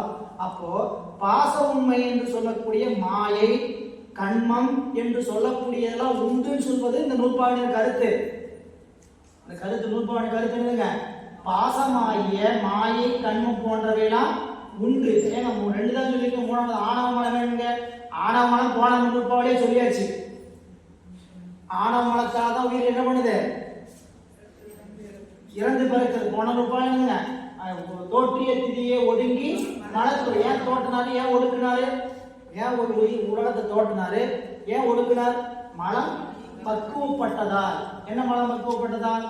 ஆணவ மலம், கண்ம மலம் பக்குவப்பட்டதால் ஒடுக்கும். ஆணவ மலம் கண்ம பக்குவப்படாததால் தோற்றம். அங்க சொல்லி முடிச்சாரா? இங்க பாச உண்மை எப்படி காட்டுவாங்கன்னா, மாயை கண்மம் உண்டு. உண்டு. அதுக்கு இறைவன் உயிர்களோடு ஒன்றாயும் வேறாயும் உடனாயும் நின்று தனது இணை பிரியாத சக்தி என்று சொல்லக்கூடிய தாதான்மிய சக்தியாகிய சக்தியை செலுத்தி, தாதான்மிய சக்தியாகிய அருட்சக்தி திரோதான சக்தி வழியாக நின்று உயிர்களுக்கு என்ன பண்ணுங்க, ஆணையின் இருவினையின் அப்படின்னு பொருள் கேட்டீங்கன்னா, ஆணையினால் வரும் இருவினை. ஆணை என்னதுங்க, சக்தி.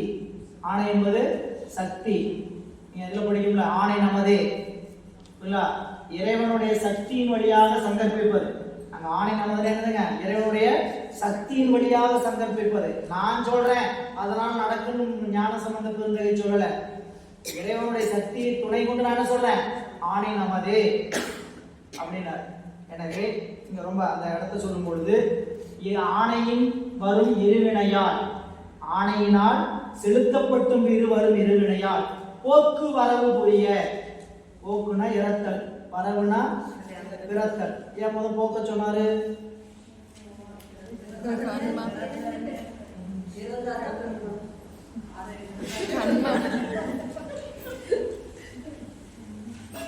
இப்ப இருக்கிற நிலை என்னதுங்க, பிறந்துதான் இருக்கிறோம், அடுத்து நடக்க வேண்டியது என்ன.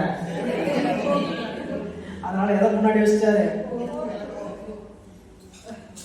தெரியல. அதாவது காரணம் ஏன் முதல் இப்ப புனருற்பம் தோற்றத்தை தானே சொல்றாரு, பிறத்துல தானே சொல்லணும். ஏன் இறப்ப வச்சாரு, இங்க இருக்கிற வெப்பநிலை நம்ம நிலைமைன்னு கேட்டா பிறந்து இருக்கிறோம், நீ அடுத்து நடக்க வேண்டியது இறப்பிலாம். போக்கு வரவு புரிய அப்படின்னு நமக்கு புரியறதுக்காக அப்படி வச்சு அழகு காட்டுறார்.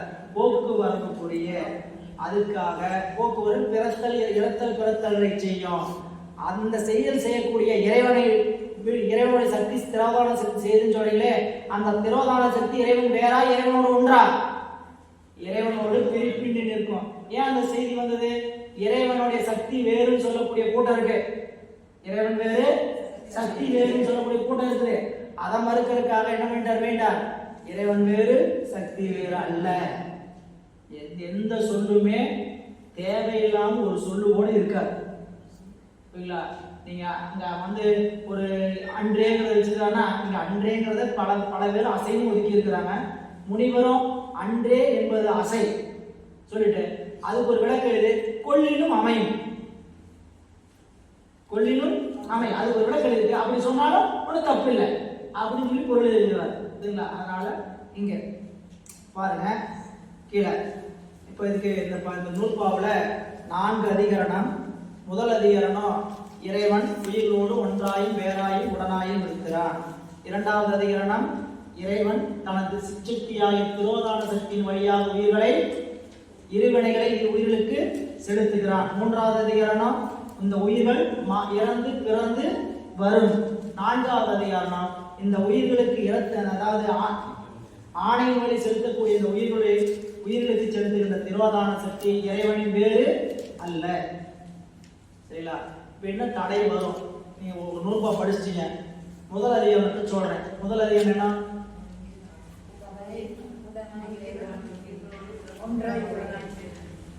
சொல்லுங்க. முதல் அதிகாரம் என்னங்க, அது என்ன, அது பொருள் என்ன, இறைவன் உயிரோடு ஒன்றாயும் வேறாயும் உடனாயும் இருப்பன். ரொம்ப இன்றியமையான நூற்பா. பெரிய புராணத்துல ஒரு பழமொழி உண்டு. என்ன பழமொழி உண்டு, பெரிய புராணம் சொற்பொழிவு கேட்டீங்கன்னா கண்டிப்பா ஒன்று சொல்லுவாங்க. இல்லை திருஞான சம்பந்தர் புராணம் படிக்காமல் தெரிஞ்சிருக்கும். புராணம் பாதி பிள்ளை பாதி, புராணம் பாதி பிள்ளை பாதி. பிள்ளையார் ஞானசம்பந்த பிள்ளையாருடைய வரலாறு பெருமளவு கொண்டிருக்கிறார். 1286 பாடல், 3ல ஒரு பகுதி அவருக்கு போயிடுச்சு. மிச்சம் 62 பேர், 63 பேர்த்துல ஒருத்தருக்கு 3ல ஒரு பங்கு, மிச்சம் 2 பங்கு தான் 62 பேருக்கு. அதனால பிள்ளை பாதி புராண பாடல். அது எப்படியோ அப்படி இந்த நூற்பா 11 நூற்பாவுக்கு மொத்தமா முனிவர் 1200 பக்கம் முறை எழுதிக்கிறான்னு வச்சுக்கோங்க. 500 பக்கம் 2ஆம் நூற்பாவுக்கு மட்டும் எழுதியிருக்கிறார். அத்துவிதம் எங்க எங்க வந்து நிச்சயம் கேட்டீங்கன்னா இறைவன் உயிர்கள் ரெண்டுக்கு இருக்கக்கூடிய சம்பந்தம் என்ன? சரிங்களா? இப்ப என்ன சிறப்பு ஒரு முதல் படிக்கிறோம் அவையே தானேயார். அதுக்கு என்ன பொருள்? இறைவன் உயிரோடு ஒன்றாயும் வேறாயும் உடனாயும் நிற்பன். இப்படின்னு அவர் மெய்கண்டார் கருத்து பதில் சொல்லியிருக்கிறார்னா அங்க என்ன தடை வந்திருக்கும் அதை மட்டும் சொல்லுங்க. அங்க கேள்வி என்னவா இருக்கும்? இப்ப பதில் உங்களுக்கு அவர் சொல்லிட்டார். மெய்கண்டார் என்ன பதில் சொல்லிட்டாரு? இறைவன் உயிர்களோடு ஒன்றாயும் வேறாயும் உடனாயும் நிற்பன். என்ன கேள்வி? என்ன தடை?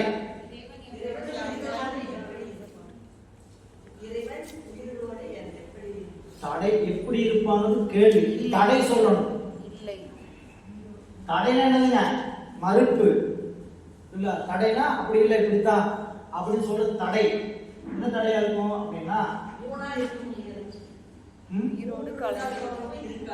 இறைவன் வந்து உயிரோடு ஒன்றாய் மட்டும்தான் இருப்பார், வேறாய் மட்டும்தான் இருப்பார், உடனாய் மட்டும்தான் இருப்பார் அப்படின்னு சொல்ற வேறு வேறு சமயங்கள்.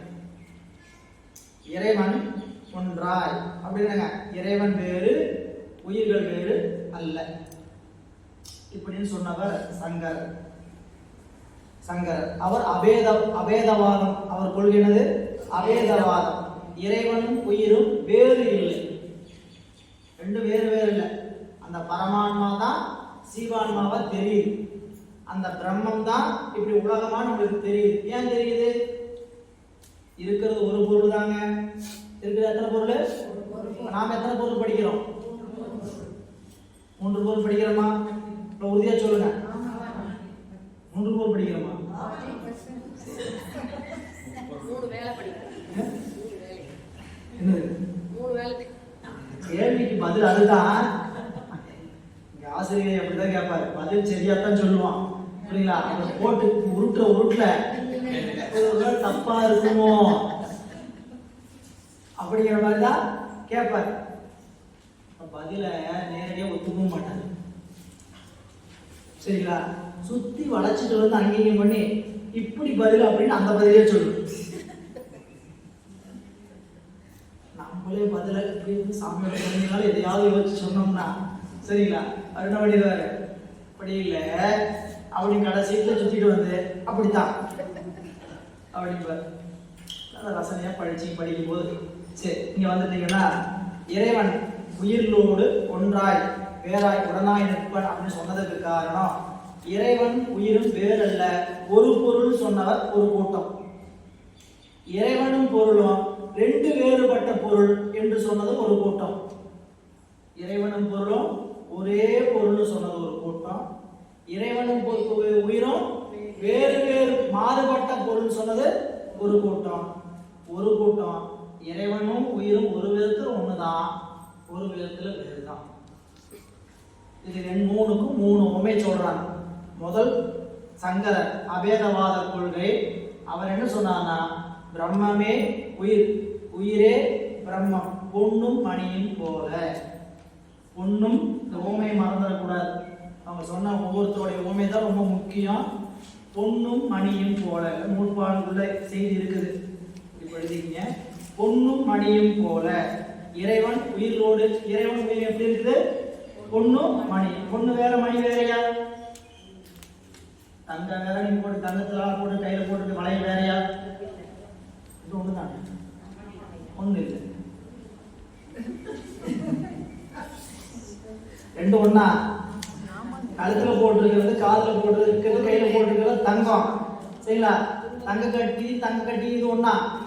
இல்ல இல்ல, உருவம் வேற இல்ல, அதுல இருக்கக்கூடிய குணமே வேற. உருவம் விடுங்க, அதுல இருக்க குணமே வேற. அது 100 99.6. இது எத்தனை? 99.6.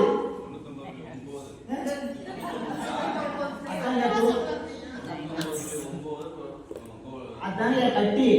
அப்ப நீங்க தங்கமும் கட்டியும் தங்கமும் மணி என்று சொல்லக்கூடிய 2 ஒண்ணா இருந்தா என்ன இருக்கணும்?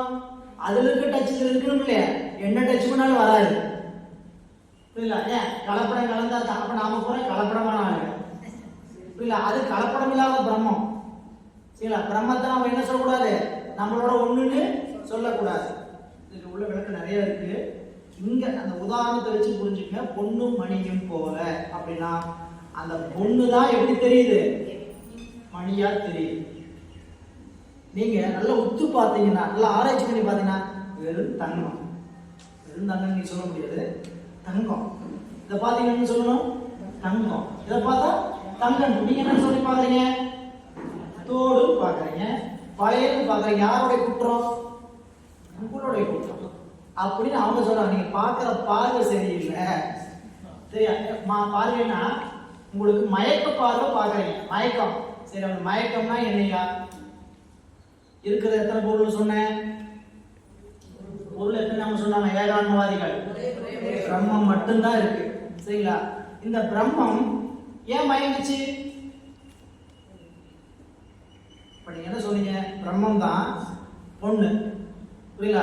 மணியா நிக்குது. ஏன் மணியா நிக்குது அப்படின்னா அது மயக்க உணர்வுனால மணியா தெரியுது. மயக்க உணர்வு நீச்சுன்னா அதுவும் தங்கண்டு அறிவு தெரியுது. பார்த்தா கரெக்டா பேசிட்டு இருக்கிறாங்க ஐயா அப்படிங்கிற மாதிரியே தெரியும். எல்லாம் சரியா தான் சொல்றாங்க அப்படின்னு நாம பார்க்கும்போது தங்கமா தெரியுது, மணியா தெரியுது. நல்லா பார்த்தோன்னா இது எழுதுது, அடாத போப்பா என்ன என்ன அப்படின்னு நினைச்சதும். அப்போ மயக்கம், அந்த மயக்குணர்வு காரணம் என்ன, மாயை. சரியா? இப்ப நீங்க எத்தனை பொருள் இருக்குன்னு சொன்னீங்க, மாயைனா என்ன அப்படின்னா மாயைன்னா சொல்ல முடியாது. மாயைன்னு ஒரு பொருள் நான் சொல்ல, மாயைன்னு சொல்ல முடியாத ஒண்ணு இப்படின்னு பதில் சொன்னவர் சங்கரர். ஏகான்மவாதம், மாயாவாதம், வேதாந்தம் அத்தனை கொள்கையும் சொல்லக்கூடிய ஒரே ஒரு பிரிவு. உலகளாவி பறந்து விரிந்திருக்கக்கூடிய ஒரே கொள்கையுடைய சமயம் இதுதான். இந்த சமயம் தான் உலகளாவி விளங்கியது. ஏன்னு கேட்டா நான் பிரம்மம் சொல்றது எனக்கு பெரிய மகிழ்ச்சி. நானும் பிரம்மம் இல்ல, நான் யார், நான் கடவுள்.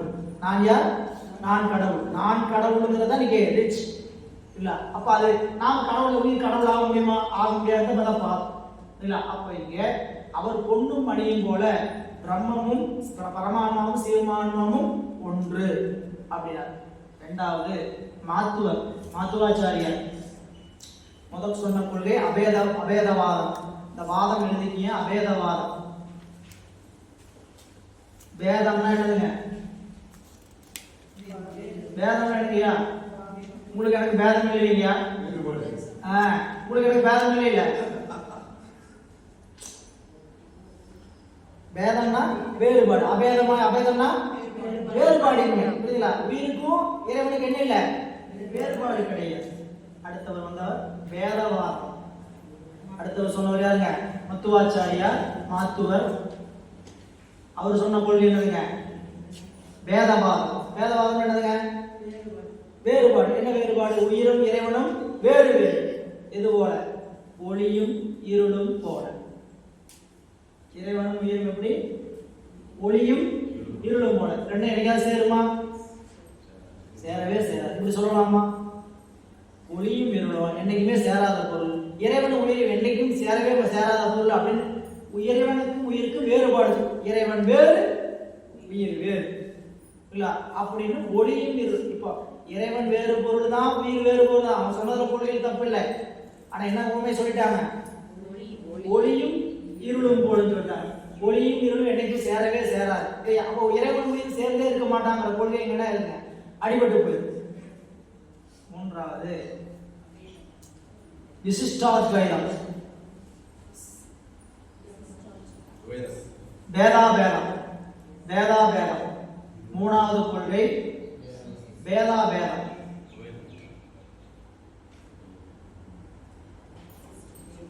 அதை சொன்னவர் ராமானுஜர். ஒரு விதத்துல பேதம் தான், ஒரு விதத்துல அபேதம் தான். அவர் சொன்ன பொண்ணுக்கு என்ன, ஒரு விதத்துல பேதம் இறைவனும் உயிரும், ஒரு விதத்துல அபேதம். அப்படி என்னதுங்க, இறைவன் உயிரும் ஒரு வகையில ஒரு பொருள் தான், ஒரு வகையில ரெண்டும் வேறு வேறு பொருள் தான். எப்படின்னு சொன்னார். எது போல அப்படின்னா சொல்லும் பொருளும் போல. மூணுக்கும் மூணு உமை மறக்கக்கூடாது. இறைவனும் உயிரும் பொன்னும் மணியும் போல ஒன்றே. சொன்னவர் கொள்கை அத்வைதம். அவர் சொன்ன கொள்கை என்னதுங்க? சங்கரர் சொன்ன கொள்கை அத்வைதம். மாத்துவாச்சாரியார் சொன்ன கொள்கை இறைவனும் உயிரும் வேறு வேறு, ரெண்டு மாறுபட்ட பொருள்கள். இது போல ஒளியும் இருளும் போல. அவர் சொன்ன கொள்கை வேதவாத கொள்கை. வேதவாதம் இல்ல, அவர் வேதவாத கொள்கை சொல்லியிருக்காரு. அந்த இதுக்கு பேரு துவைதம். அந்தந்த நேருக்கு எழுதுங்க, தனித்தனியா மாற்றி மாற்றி எழுதுங்க, ஒன்றும் புரியாது. துவைதம். சங்கரர் சொன்னது அத்வைதம், மாத்துவாச்சாரியர் சொன்னது துவைதம். அடுத்த கொள்கை இறைவனும் உயிரும் ஒரு விதத்தில் ஒன்றுதான், ஒரு விதத்தில் வேறுதான். கொள்கை வேதவாத கொள்கை. வேதவாத கொள்கை ஓமை சொல்லும் பொருளும் போல. அவர் சொன்னது விசிஷ்டாத்வைதம். வேதவாதம் வேதம் அபேதம், அது ரெண்டையும் சேர்த்து என்ன போடுங்க? வேத அபேதம் வேத பேதம்.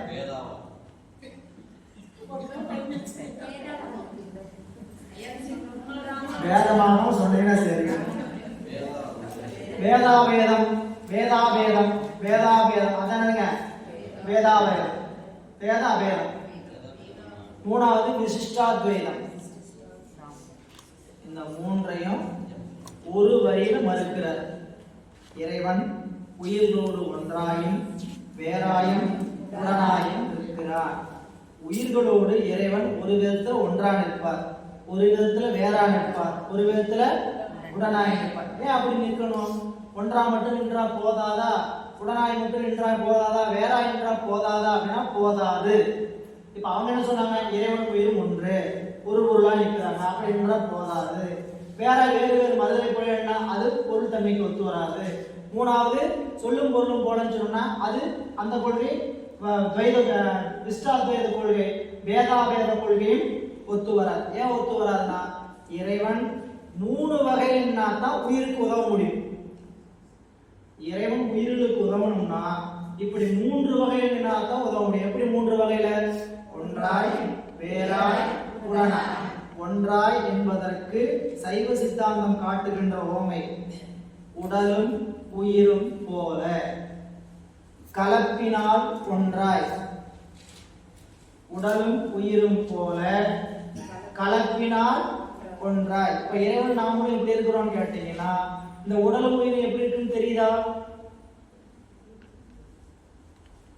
உடல் இருக்கு, உயிர் இருக்குன்னு தெரியுது. இதுல உயிரினுடைய கலப்பு இருக்குதுங்கிறது தெரியுது. ஆனா இந்த உயிர் நமக்கு கண்ணுக்கு தெரியுதா? அதுபோலதான் இறைவன் நம்மோடு கலந்து இருக்கிறார். இல்ல, உடலும் உயிரும் போல கலப்பினால் ஒன்றாய் கலந்து நிற்கிறார். அவர் கண்ணுக்கு தெரியறதில்ல, உயிர் இருக்குன்னு நம்மளுக்கு தெரியுது. அந்த உயிரில் இறைவன் கலந்துருக்கிறான்னு தெரியல. உடலும் உயிரும் போல ஒன்றாய் கலப்பினால் ஒன்றாய். இனி இறைவன் கலப்பினால் ஒன்றாய் நிற்க வேண்டிய அவசியம் நிலைத்தல் பொருட்டு. உயிர்கள் நிலைக்கணும்னா ஏன் அப்படி நிற்கணும் அப்படிங்கிறதுக்கான காரணம், இறைவன் உயிர்களோடு ஒன்றாய் கலப்பினால் உடலும் உயிரும் போல கலந்து நிற்பது எதற்காக? உயிர்கள் நிலைத்தல் பொருட்டு. நீங்க வேற என்ன நூற்பாவோட தெரிஞ்சுக்க வேணாம், இது ரொம்ப அவசியமான விஷயம். அதை தெரிஞ்சுக்கிட்டீங்கன்னா நூற்பா முடிஞ்சு போச்சு. இறைவன் உயிர்களோடு ஒன்றாய் உடலும் உயிரும் போல கலப்பினால் ஒன்றாய் நிற்கிறார். எதுக்கு நிற்கணும்? உயிர்கள் நிலைத்தல் பொருட்டு. இரண்டாவது, இறைவன் உயிருக்கு வேறாய் கண்ணொளியும் சூரிய ஒளியும் போல வேறாய் நிற்கிறார். கலப்பினால் ஒன்றாய் பொருட்தன்மையால் வேறாய். இறைவன் எப்படி நிற்கிறாரு? கண்ணும் சூரியனும் போல, கண்ணொளியும் சூரிய ஒளியும் போல.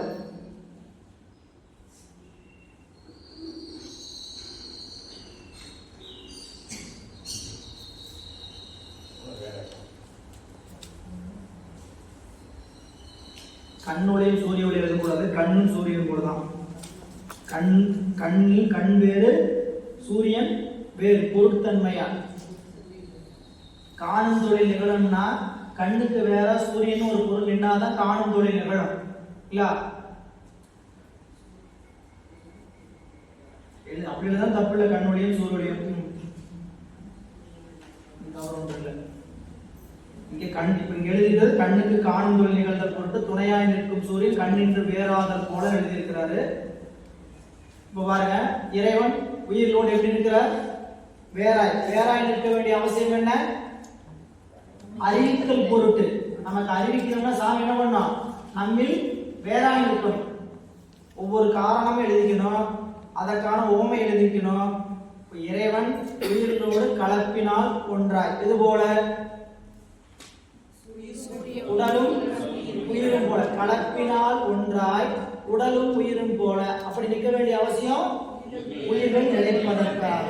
இரண்டாவது, இறைவன் உயிர்களோடு பொருட்தன்மையால் வேறாய் கண்ணொளியும் சூரிய ஒளியும் போல எதுக்கு நிற்கிறார்? அறிவித்தல் பொருட்டு. மூன்றாவது, இறைவனும் உயிரும் செலுத்தும் தன்மையால்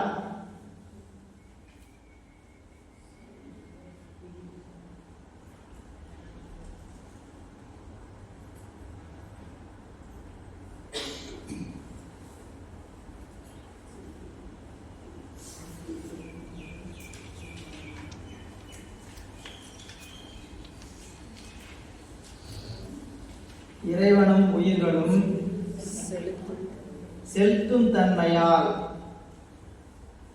கண்ணொளியும் ஆன்ம அறிவும் போல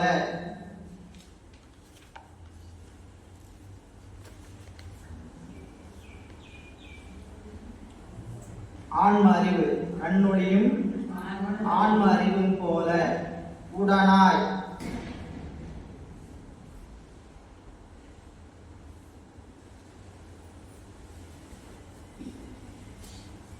அனுபவம் என்ன எடுத்துக்கிறீங்க?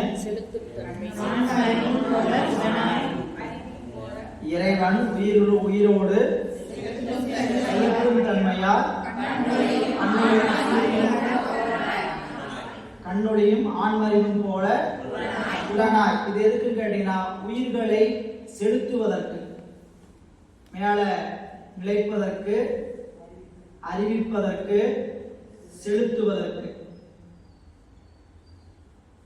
இப்போ பயணம் அவரை அப்படி நிற்கிறதுக்கான பயன் மட்டும் சொல்லுங்க.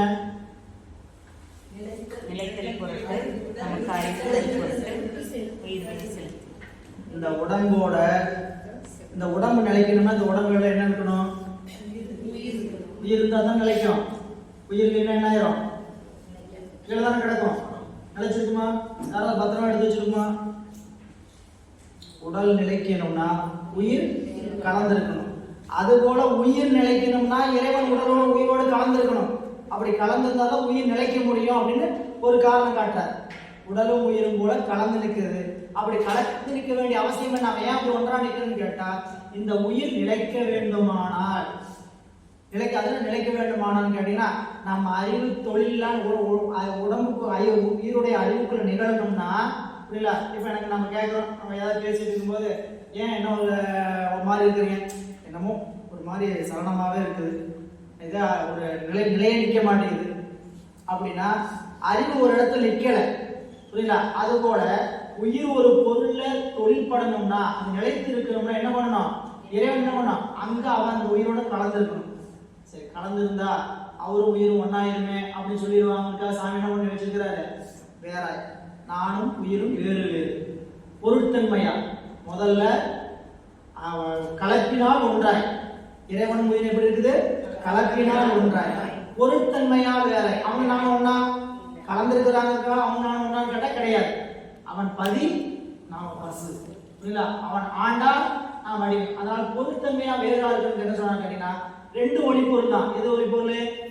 கண்ணு ஒளி பொருள் தான், சூரிய ஒளி பொருள் தான். ரெண்டு என்னது? ஆனா வேறு வேறு. எது இல்லாம எது காணாது? சூரியன் இல்லாம கண்ணு காணாது. முதல் இல்லாம அந்த உயிருக்கு அறிவு நிகழாது. அதனால அறிவு நிகழணும்னா அவன் என்ன பண்ணணும்? வேற நமக்கு அறிவு நிகழணும்னா அந்த எந்த பொருளை நம்ம அறியணுமோ அந்த பொருளோட அவன் நிக்கணும். நின்னா மட்டும் போகாது.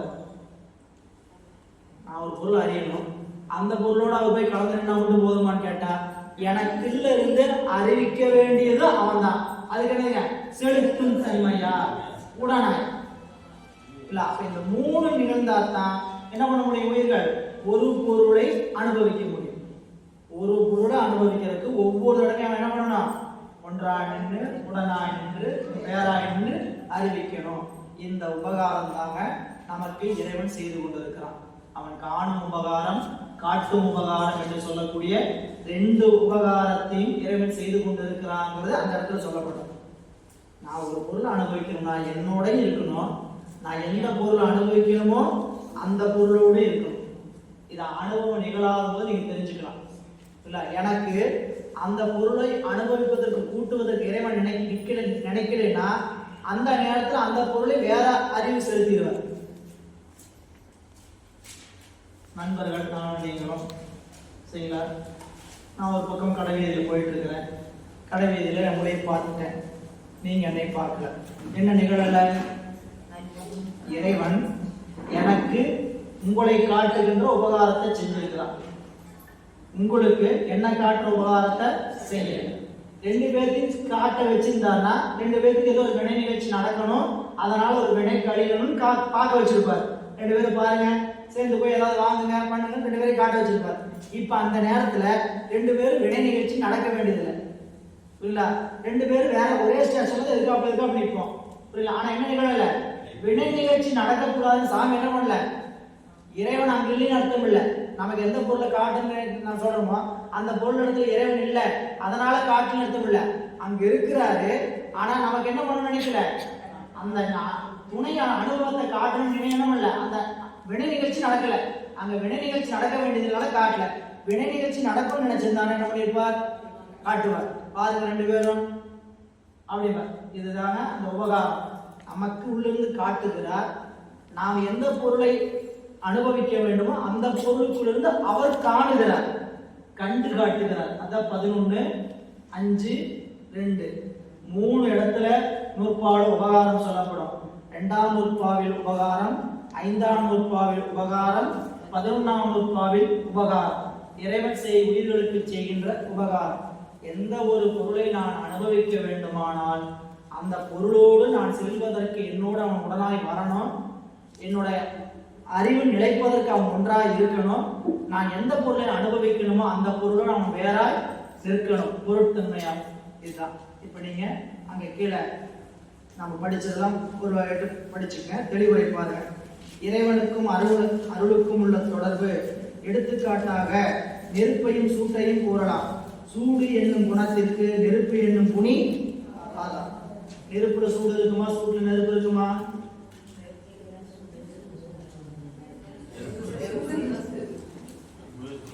நெருப்புலதான் சூடு இருக்கும் சரிங்களா? குணத்துலதான் புனியிலதான் குணம் இருக்கணும். குணத்துல புனி இருக்காது இல்ல. சூட்டுல நெருப்பு இருக்காது. சூடு இருக்குன்னா கண்டிப்பா நெருப்பு இருக்குன்னு சொல்ல முடியாது. ஆனா நெருப்பு இருக்கிற இடத்துல கண்டிப்பா சூடு இருக்கு. நெருப்பு என்பது புனி, சூடு என்பது குணம். இறைவனுக்கும் அருளுக்கும் உள்ள தொடர்பு. இறைவன் பெருமான், பெருமாட்டி அருள் சக்தி உள்ள தொடர்புக்கு எடுத்துக்காட்டாக நெருப்பையும் சூட்டையும் கூறலாம். சூடு என்னும் குணத்திற்கு நெருப்பு என்னும் குணி ஆதாரம். இறைவன் ஒன்றினும் தோய்வின்றி சுயம் பிரகாசமாய் நிற்கும் தன்மையில் சிவம் எனவும், உயிர்களோடு ஒன்றாயும் வேறாயும் உடனாய் நிற்கும் தன்மையில் சக்தி எனவும், ஐந்துதவி செய்யும் தன்மையில் பதி எனவும் பெயர் பெற்று நிற்பன். அவனே தாங்க தன்னுடைய நிலையில எது மாறாம நின்னாலும் அவனுக்கு பேரு உயிர்களுக்கு வேண்டியதை செய்யறதுக்காக கலந்து நின்னாலும் அவனுக்கு பேரு சக்தி. அந்த உயிர்களுக்கு வேண்டியதை கலந்து நின்று செஞ்சு கொடுத்தாலும் அவனுக்கு பேரு பதி, தலைவர். படைச்சு கொடுத்தா அவர் தலைவர். கலந்து நின்றால் சக்தியோடு நிற்கிறார், தனியா நின்றால் சிவமா நிற்கிறார். வேறு வேறு நிலைப்பாடுதானே தவிர இறைவன் வேறு வேறு அல்ல, சக்தி வேறு வேறு அல்ல. எனக்கு கேட்டீங்கன்னா அது சக்திங்கிறது தனி கூட்டமா? ஒரு கூட்டோட சக்தியை முதற் கடவுள்னு சொல்லக்கூடிய சமயம் இருக்குது. புறச்சமயத்துல வாமம் அப்படிங்கிற சமயம் இல்ல. கல்கத்தா பம்பாயெல்லாம் பார்த்தீங்கன்னா சக்தியே முதற் கடவுள். சக்தியை சென்று சக்தி உலகம் அடைவதுதான் முக்தின்னு சொல்லக்கூடியவங்க. இந்த முக்தியும் தவறு. சக்தி என்பது சிவத்தின் வேறு வேறு அல்ல. அது இதெல்லாம் தடையா என்ன சமயவாதி சொல்றாங்க பின்னாடி 4ஆம் அதிகாரம் சொல்ல போற. இங்க இந்த இடத்தில் சக்தி என்றது திரோதான சக்தியை குறிக்கும். இந்த திரோதான சக்தியின் சிற்றத்தின் கூறாகும். ஆகவே உயிர்களோடு இறைவன் கலந்து நிற்கும் தன்னிலையில் திரோதான சக்தி வடிவாய் பிரிப்பின்றி நிற்பான். ஆதலால் ஆணையில் நீக்கமின்றி நிற்கும் என்று கூறினார். அது 2 பத்தி விட்டுருங்க. அடுத்த பத்தி பாருங்க. உயிர்கள் பல ஆகவே அவை என்ற சொல்லார். போக்கு வரவு புரிய என்னும் தொடரில் போக்கினை முதலில் வைத்து வரைவனை பின்பு கூறியதன் பொருள் இந்நூலில் அனாதி கேவல நிலை பற்றி கூறாமல் எதை சொல்லல, புது சிருஷ்டி சொல்லல. ஏற்கனவே முதல் பிறப்பு அனாதி கேவல நிலையை சொல்லல, முதல் படைப்பை சொல்லல. இடையில சொல்றார் மீள தோன்றுதல் புனருற்பவம் பற்றி கூறுதலினாலேயே ஆகும். புரிதல் என்னும் சொற்கு அதெல்லாம் இடைவிடாமல் படிச்சுங்க. ஆணையில் அதுவும் படித்துக் கொள்ளலாம். அன்றே என்ற சொல்லை அசைச்சொல் என்பாரும் உலர். இங்கு அவ்வாறு கூறாது. நிற்கும் அன்றே என்பதற்கு அனாதியை உயிர்களோடு இறைவன் இவ்வாறு நிற்பன் என்று பொருள் கொள்ளப்பட்டது. அன்றே என்பதை எப்படி பொருள் வச்சுட்டாருங்க, அதான் முடிவு எழுதுகிற முறை. அன்றே என்பது அசையும் விட்டுருவாங்க இருக்கிறாங்க. ஆனா அன்றே என்பது என்னதுங்க, இறைவன் அனாதியே அப்படி நிற்பான். அன்னைக்கே அப்படித்தான் இருந்தா. அன்றேன்றதுங்க என்னைக்கு, அனாதி காலத்துல. அனாதினா முதற் காலம் எல்லாமே சிவ சக்தியோட எப்படி இருக்குது, பிரிப்பின்றி நீக்கமின்றி இருக்கிறது தான் இறைவனுடைய தொன்று தொட்டு நிலை. அவனுடைய தொன்மை நிலை என்னது, அவனுடைய தொன்மை நிலை என்னங்கய்யா, சிவபெருமானுடைய தொன்மை நிலை. திருவாசகத்துல மணிவாசக பெருமான் சொல்கிறாரே, எந்த இடத்துல எதை பத்தி கேட்கிறோமோ அந்த இடத்துல சம்பந்தப்பட்டு முயற்சி பண்ணணும். புரியுங்களா? திருக்குறள் படிச்சீங்கன்னா அதிகார முறைமை பற்றி அப்படின்பாரு. அறிவியல் முறை எழுதும் என்ன சொல்வாரு, அதிகார முறைமை பற்றி. அந்த இடத்துல அந்த சொல்லுக்கு வேற பொருளா கூட இருக்கலாம். ஆனா அவர் ஒரு பொருள் சொல்லியிருப்பார். ஏன் அப்படி சொல்லப்பட்டதுன்னு கேட்டா, அதிகார முறைமை பற்றி நட்பு அப்படிங்கிற அதிகாரத்துக்குள்ள போய் புணர்தல் அப்படி வச்சுட்டாருன்னு வச்சிருக்கேன். உணர்ச்சி பழகுதல் வேண்டாம். உணர்ச்சி தான் நட்பாம் கிளம்புது. உணர்ச்சின்னு என்ன, 2 பேர் கூடுறதுக்கு பேர் தான் புணர்ச்சி. புரியுங்களா? நட்புல எங்க போய் கூடுற வேலை, புரியல? அப்ப அங்க என்ன அர்த்தம், 2 பேர் சந்திக்கிற தருணம், சேர நேரம். இதுதான் அங்க சந்திக்கிற நேரத்தை என்ன சொல்லிக்கிறாரு, உணர்வு. அது அதிகார முறைமை பற்றி கூறப்படும். எங்க அதிகாரம் என்ன, நட்பு. அங்க ஏதாவது காதல் வேற ஏதாவது சொல்லி என்ன பண்ணலாம், உணர்ச்சினா அப்படி போலாம். நீ வண்டிய இங்க வண்டியா மாத்தி சொல்லப்படுதுன்னு கேட்டா, இங்க அந்த அதிகார முறை இங்க அப்படி வச்சு யோசிக்கணும். இறைவன் நீக்கமின்றி யாரோட நிற்பார், சக்தியோட நிற்பார். அப்படி சக்தியோட நிற்கிறாருங்கிறதுக்கு தொன்மை, அவருடைய தொன்மைனா எது தொன்மை,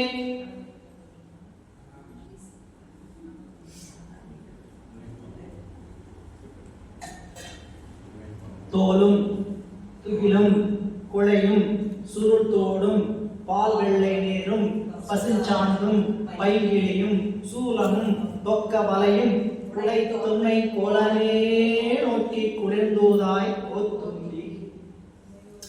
அதான் அவருடைய தொன்மை கோலம். எப்படி இருக்கிறாரு, ஒரு பக்கம் தோல் அணிஞ்சிருக்கிறார் அவருடைய வடிவம், இன்னொரு பக்கம் தூக்கில். அது யாருக்கு, பட்டு பூரா உங்களுக்கு தான். தோடும் அப்புறம் குடை, அது யாரு, பெருமாள். தோடு, தோடும் குடையும் சுருள் தோடும் பால் வெள்ளை நீர், அப்புறம் பசுஞ்சாந்து, அப்புறம் பைங்கிளி, இந்த பக்கம் சூளம். எல்லாம் தனித்தனியா இருக்குது, 2 பிரிஞ்சா இருக்குது. இல்ல, 2 சேர்த்து இருக்கக்கூடிய மாதோல் பாகர் காட்சி தான் என்னதுங்க, தோளும் துயிலும் குறையும் சுருள் தோடும் பால் வெள்ளை நீரும் பசுஞ்சாந்து பைங்கிளியும் சூளமும் தொக்க வலையும் உடை தொன்மை கோலம். இதுதான் இறைவனுடைய தொன்று தொட்டு இருக்கக்கூடிய கோலம் காட்டுவார். அதுதான் இறை நீக்கமின்றி நிற்கும் அன்றே அப்படின்னு காட்டுறாரு. கீழே பாருங்க, இறைவன் உயிரோடு ஒன்றாயும் வேறாயும் உடனாயும் என்று உயிர்களுக்கு இறத்தலையும் பிறத்தலையும் மறைப்பாட்டின் விளைவாக அருளாட்டில் நின்று பிரிப்பின்றி வெளிப்படாமல் என்று செய்கிறான் என்று இந்த சூத்திரத்தில் கூறப்பட்டது. எனவே இவற்றையெல்லாம் இறைவன் கருவிகரணங்களால் அன்றி சங்கல்ப மாத்திரத்தால் செய்வன் என்பது பெறப்பட்டது. அருளாற்றல் நின்று மட்டும் இறைவன் பிரிப்பிட்டு நிற்கவில்லை, உயிர்களோடும் அவன் பிரிப்பிட்டு நிற்கின்றான். எனவே உயிர்களுக்கு செய்ய வேண்டுவனவற்றை செய்வதற்கு அவனுக்கு சங்கல்ப மாத்திரமே போதும். உயிர்களோடு ஒன்றாயும் வேறாயும் உடனாயும் நிற்றலும் உயிர்கள் போக்குவரவு புரியும் பொருட்டும் சக்தியுடன் பிறப்பினி நிற்றலும் ஆகிய இயல்பு இறைவனுக்கு தடத்த இலக்கணம் எனப்படும் பொது இயல்பாகும். இறைவனை எப்படி இருக்கிறாரு? உயிர்களோட ஒன்றாயும் வேறாயும் உடனாயும் இருக்கிறார். அப்புறம் யாரு? சக்தியோட பிரிப்பின் இருக்கிறாரு. போக்குவரவு இதெல்லாம் இறைவனுக்கு என்ன வடிவம்? தடத்த வடிவம். இது சொரூப இலக்கணம் இல்ல. அதனால இந்த இரண்டாவது நூற்பாவுல தடத்த இலக்கணம் பெறப்பட்டது. உடனே முனிவர் கேள்வி எழுப்பிட்டார். இது உண்மையை கூற எழுந்த அதிகாரம். இது உண்மையை கூற எழுந்த இயல். என்ன இயல்?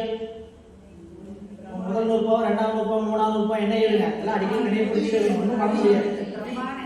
மூணு என்ன இயலு? பிரமாண. பிரமாண இயல்ல கொண்டு வந்து எதுக்கியா இறைவனுக்கு இலக்கணத்தை சொன்ன?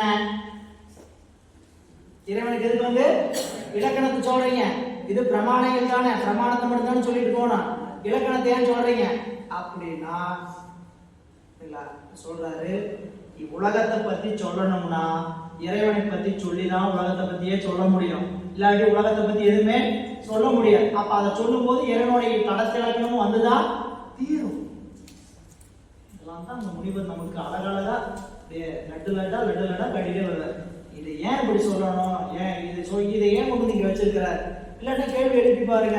இது நம்மள மாதிரி கெட்டாது, அவங்க எடுத்துக்காட்டுனா கேட்டுறோம். இது உண்மை கூற பிரமாண இயல். பிரமாண இயல் வந்து இலக்கணம், இறைவனுடைய இலக்கணத்தை ஏன் சொல்றாரு? அப்ப ஆசை பதினோட இலக்கணம் தடத்த இலக்கணம் சொல்லியாச்சு. இலக்கண பகுதியில இறைவனுக்கு என்ன இலக்கணம் சொல்ல போறீங்க அப்படின்னு கேள்வி எழுதுகிறார். சிறப்பு இலக்கணம் அங்கு காண்க. எங்க அங்க என்ன சொல்ல போறேன்? சிறப்பு இலக்கணத்தை அங்க சொல்ல போறேன். இங்க உயிர் கூட்டத்தை பத்தியும் உலகத்தை பத்தியும் சொல்லும் போது இறைவன் இல்லாம எதையுமே சொல்ல முடியாது. எனவே இறைவன் உயிர்களை படைத்தும் காத்தும் அழித்தும் மறைத்தும் அருளுகிறான். உயிரோடு அதுக்கு ஒன்றாய் உடனாய் வேறாய் நிற்கிறான். ஆனால் சக்தியோட பிரிப்பினி நிற்கிறது எல்லாமே தடத்த வடிவம் என்று தடத்த இலக்கணம் பெறப்பட்டது. இந்த நூற்பா 4 அதிகரணங்களை உடையது. என்னென்ன அதிகரணம்? அவையே ஆணையின் இடைவினையின் போக்குவரவுக்குரிய ஆணையின் என்பது சிங்க நோக்கும்பாங்க. ஆணைங்கிறது பாடல் ஒரு இடத்துல தான் வந்திருக்கும். நூற்பா 2 இடத்துல கொண்டு வந்து அது முனிவர் உரை செய்கிறார். அவையே தானேயார் ஆணையின் இருவினையின் போக்குவரவுக்குரிய ஆணையின் நீக்கம் என்று இருக்கும். அந்த நூற்பான எப்படி இருக்கு? படப்படப்பட நீங்க சொல்லணும். நூற்பால கேட்டா 2ஆம் நூற்பா என்ன, 4ஆம் நூற்பா என்ன, 6ஆம் நூற்பா என்ன படப்படன்னு சொல்லணும். படப்படன்னு சொல்லணும். அவையே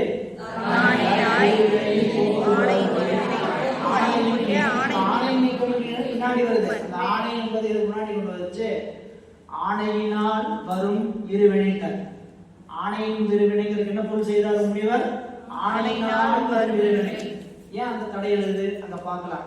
வினை தானே பயன் தரும் ஒரு கூட்டம் சொல்றான். வினை என்ன பண்ணும்? தானே வந்து கூடும். அப்படி கூடுமா? அது ஜடம் ஏன் கூடாது. யாரால கூடும்? இறைவனுடைய சக்தியினால தான் கூடும். அதனாலதான் எப்படி வச்சுட்டாரு? ஆணையினால் வரும் இரு வினை. உயிர்களுக்கு வினை எப்படி வரும்? வினைனா உயிர்கள் செஞ்சதுதான் வினை. அந்த வினை உயிர்களுக்கு எப்படி கூட்டப்படுகிறது? இறைவனுடைய திரோதான சக்தி வழியாக கூட்டப்படுகிறது. உயிர்களுக்கு வினையை கூட்டுபவள் யாருங்க? இறைவனுடைய திரோதான சக்தி. அது அருட்சக்தி அல்ல. சரிங்களா? அருட்சக்தி வேறு, ரெண்டு ஒண்ணுதான். அது என்னங்க மறுபடியும் அருட்சக்தி வேறு திரோதான சக்தி வேறுன்னு கேட்டீங்கன்னா புரிஞ்சுக்கிற மாதிரி வச்சுக்கோங்க. ஒரு குழந்தைய ஒரு களவாடி அவங்க அம்மாட்டு திருடிட்டு போயிட்டான். பணத்துக்காக பிரிச்சுட்டான். கொண்டு போய் பிரிச்சு கொண்டு போயிட்டான்.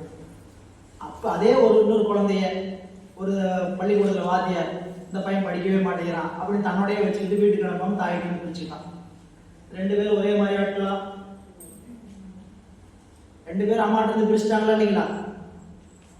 இறைவன் உலகத்துல நமக்கு திரோதான சக்தி அருட்சக்திக்கு என்ன வேறுபாடு அப்படின்னா, களவாடி மாறி திரோதான சக்தி. இல்ல அருட்சக்தி இது போல வாத்தியார் மாதிரி. அப்போ நன்மையை செய்வதற்காகத்தான் இந்த திரோதான சக்தி என்ன பண்ணுதுங்க, நமக்கு மறைப்பாட்டலாக நின்று மலத்தை ஊட்டுகிறது. இல்ல மலத்தை ஊட்டி மலத்தில் அந்த மலத்தின் வாயிலாக அறிவு தெளிவு பெற்ற போது உயிருக்கு என்ன பண்ணுவா, நேர சிவத்தை ஊட்டுவா. அப்ப அது அருட்சக்தியா மாறி சிவபிரகாரத்துல 48வது பாடல சொல்லுவார், அங்க படிக்கலாம். இங்க இந்த நூற்பான் ஆண்மதையினுடையது அவையே தானேயாய் அப்படிங்கிறதுக்கு உயிரோடு இறைவன் பிரிப்பின்றி நிற்பன். அவையே தானேயாங்கிறது என்ன பொருள்?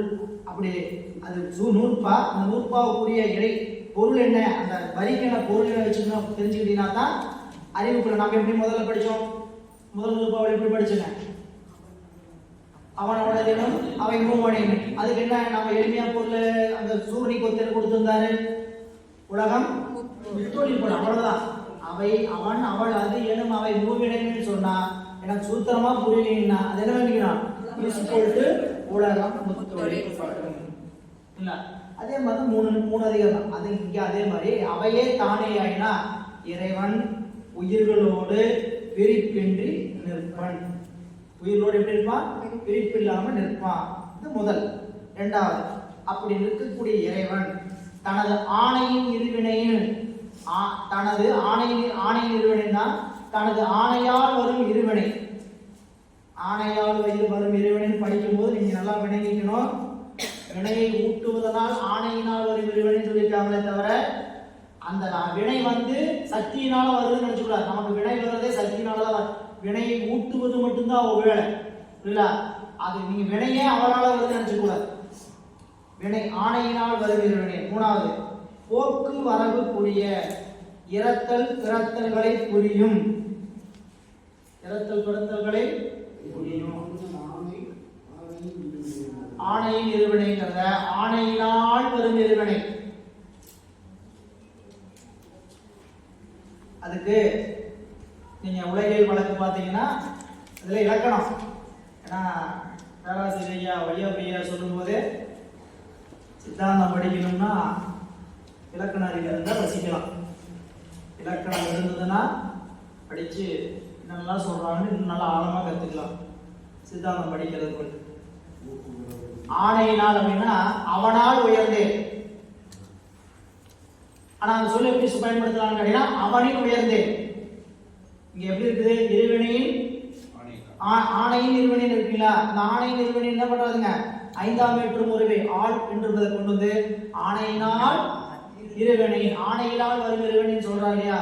அந்த ஆணையினால் வரும் இருவினை அதை அதுங்க அப்படி வச்சு படுத்த உதாரணம் பார்த்தீங்கன்னா என்னதுங்க, அவனால் உயர்ந்தேன், அவனின் உயர்ந்தேன்னு போட்டாலும் அங்க என்ன சொல்லணும், அவனால் உயர்ந்தேன் சரிங்களா.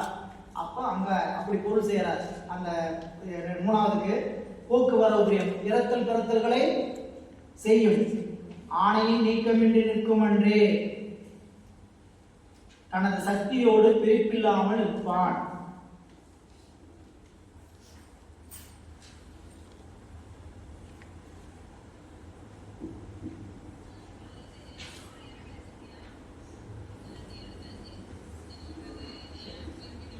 இப்போ நாம் 2ஆம் வகுப்பா முதல் அதிகரணம். அதிகரணம் என்றால் என்ன, எதற்கு நிலைக்களம், போர் அடிச்சிச்சு, நேரம் ஆயிடுச்சு, எல்லாம் எதுக்கு நிலைக்களம், நிலைக்களம். அது எத்தனை பகுதியாக இருக்குங்க, எத்தனை பகுதியா இருக்குங்க, 5 பகுதியா இருக்கும். என்னவா இருக்கும், மேற்கோள், ஐயம், ஐயம், ஏது, மேற்கோள் என்பது என்னங்க ஐயா,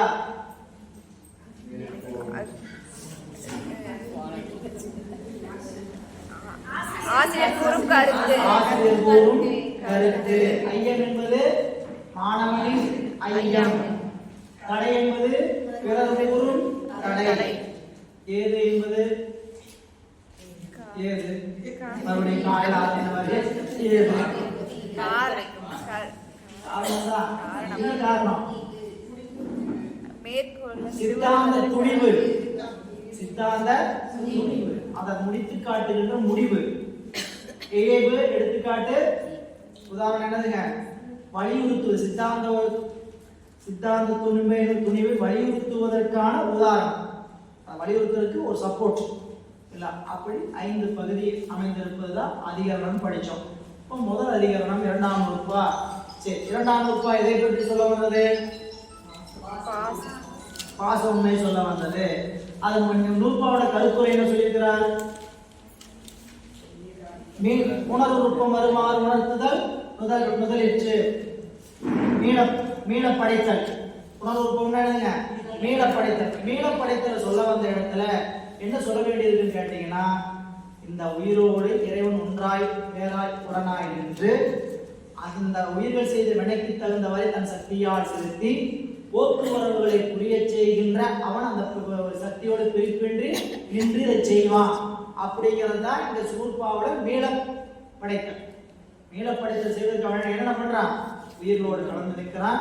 அந்த உயிர்களுக்கு வினையை ஊட்டுகிறான். அந்த வினையின் வாயிலாக இரத்தல் பிறத்தல் உயிர் செய்து அப்படி செய்ய வைக்கக்கூடிய சக்தி அவனுக்கு பிரிப்பின்றி நிற்கிறது. அந்த சக்தி பிரிப்பின்றி நிற்கிறது அவன் பார்த்தா மிகையா தெரியும்.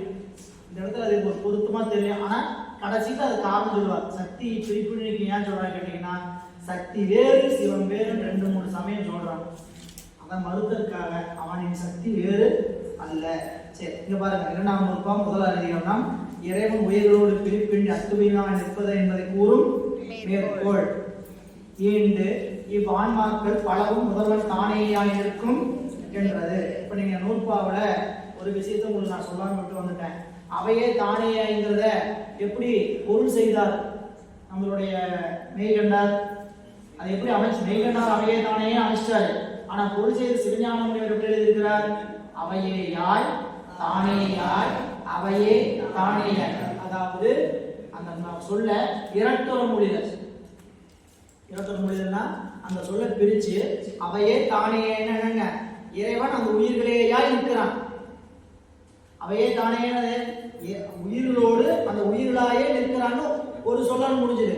ஆனா அதை பிரிச்சு முனிவர் என்ன செய்யறாருன்னு கேட்டீங்கன்னா, அவையேயாய் இறைவன் உயிர்களோடு அவையேயாய்னா ஒன்றாய்.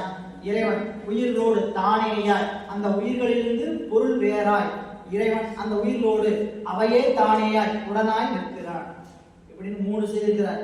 அங்க சொன்னதே தான் இங்க விரித்து காட்டுகிறார். ஏன்னா நீங்க நூற்பால சொல்லாத ஒன்று மேற்கோள சொல்லவே மாட்டார். நூற்பால சொன்ன விஷயத்தை விரிக்கிறதுக்கு தான் ஒவ்வொரு அதிகாரமும் ஏன் பிரிச்சு சொல்றாங்க அப்படின்னா, நூற்பா செஞ்சுட்டு நூற்பாவோட விளங்காதுங்கிறதுக்காக என்ன பண்ணிட்டாரு? அந்த நூற்பாவை 10ஆம் சேதம் செய்து அந்த நூற்பாவை 3 அதிகாரமோ 4 அதிகாரமோ வச்சு கருத்துக்கு தகுந்த மாதிரி பிரிச்சு என்ன பண்றாங்க? நமக்கு அவரே செஞ்சுட்டு போயிட்டாரு. எனவே இந்த அதிகாரத்தில் இவ்வான்மாக்கள் முற்கூறிய இறைவனுக்கு தொடர்பு, அதாவது இந்த இவ்வான்மாக்கள்னா இந்த ஆன்மாக்கள் உயிர்களுக்கு எப்படிப்பட்டது?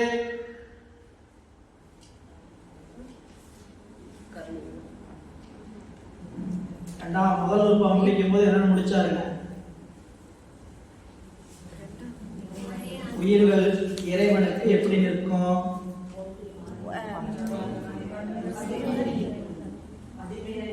ஆமா, சரிங்களா? அதுதான் இங்க இவ்வான்மாக்களுக்கு என்னன்னு கேட்டா, அந்த இறைவனுக்கு அடிமையாய் இருக்கும் ஆன்மாக்களுக்கு. இவ்வுங்கிறதுக்கு என்ன பொருள் சொல்றது? அதுக்கு எழுதுறாரு இவ்வான்மாக்களுக்கு அப்படின்னா, முற்கூறிய இறைவனுக்கு உலகத்தோடு உள்ள தொடர்பை விளக்குவதற்காக. முற்கூறிய இறைவனுக்கு மேலை சூத்திரத்துல முதல் சூத்திரத்துல இறைவனுக்கு உலகத்தோடு உள்ள தொடர்பு, இறைவன் சங்கார காரணன்னு சொன்னீங்களே, அவன் தான் முதல் கடவுள்னு சொன்னீங்களே, அவனுக்கு உலகத்துக்கு என்னங்க தொடர்பு அப்படின்னு விளக்குவதற்காக இந்த பகுதி 2ஆம் நூற்பாக்குள்ள இந்த பகுதி வர. இவ்வான்மாக்களுக்கு முதல்வன் பலவும் தானேயாய் இருக்கும். அந்த சொல்ல எப்படி படிக்கணும்னு கேட்டீங்கன்னா, முதல்வன் இவ்வான்மாக்கள் பலவும் தானேயாய். நீங்க பொருள்ல பாருங்க, அப்படிதான் இருக்கும். மேற்கோள் எப்படி இருக்குது? வாழ்மாக்கள் பல முதல்வன் தானேயாய் நிற்கும். மேற்கோள்ல பொருள் செய்து இடத்துல பாத்தீங்கன்னா, முதல்வன் இவ்வான்மாக்கள் பலவும் தானேயாய் நிற்கும் என்றது. இதை எப்படி பிரிச்சு படிக்கணும்? பலவுமாய் தானேயாய் பலவும் தானேயாய் நிற்கும். இறைவன் முதல்வன் இவ்வான்மாக்களிடத்து இந்த ஆன்மாக்கள் மேல சொன்ன ஆன்மாக்கள் எப்படி நிற்பான்? பலவுமாய் தானேயாய் உடனுமாய் பலவும் தானேயாய் நிற்பான். அதான் ஒன்றாய் வேறாய் உடனாய் அப்படி நிற்பான் என்றது. இது வந்து என்னங்க மேற்கோள். ஆசிரியர் உயிர்கள் உயிர்களோடு இறைவன் எப்படி நிற்பாருங்க? ஒன்றாய் வேறாய் உடனாய் நிற்பார். அப்படி நிற்பதுக்கு என்னங்க ஐயா எனக்கு புரியலையே. அப்படி நிற்பாரா? ஐயம். அப்படி இல்ல, இறைவன் உயிரோடு ஒன்றா மட்டும்தான் இருக்கிறாரு, வேறா மட்டும்தான் இருக்கிறாரு, உடனாய் மட்டும்தான் இருக்கிறாரு தனித்தனி கருத்தை சொல்லியது தடை. அதை மறுக்க எழுந்த துணிவு, சித்தாந்த துணிவு தான் ஏது. என்ன சொன்னாங்க? அத்துவிதம் என்ற சொல்லானே ஏகம் எண்ணில் அத்துவிதம் என்று சுட்டுவது உண்மையின் அத்திவிதம் என்ற சொல்லே அந்நிய ஆட்சியை உணர்த்தும் ஆயிற்று. இது அந்த இடத்துல சொல்லக்கூடிய கருத்து. இந்த கருத்து நாம அத்துவிதங்கிறதுக்குள்ள போகணும். ஒரு பெரிய பகுதி. அத்துவிதங்கிற சொல்ல அவங்க எப்படி கை கொண்டாங்க, நாம் எப்படி கை கொண்டாங்கிறதெல்லாம் மறுமலர்ச்சி சிந்திக்கலாம் என்று இன்றைய சிந்தனை இந்த அளவில் நிறைவு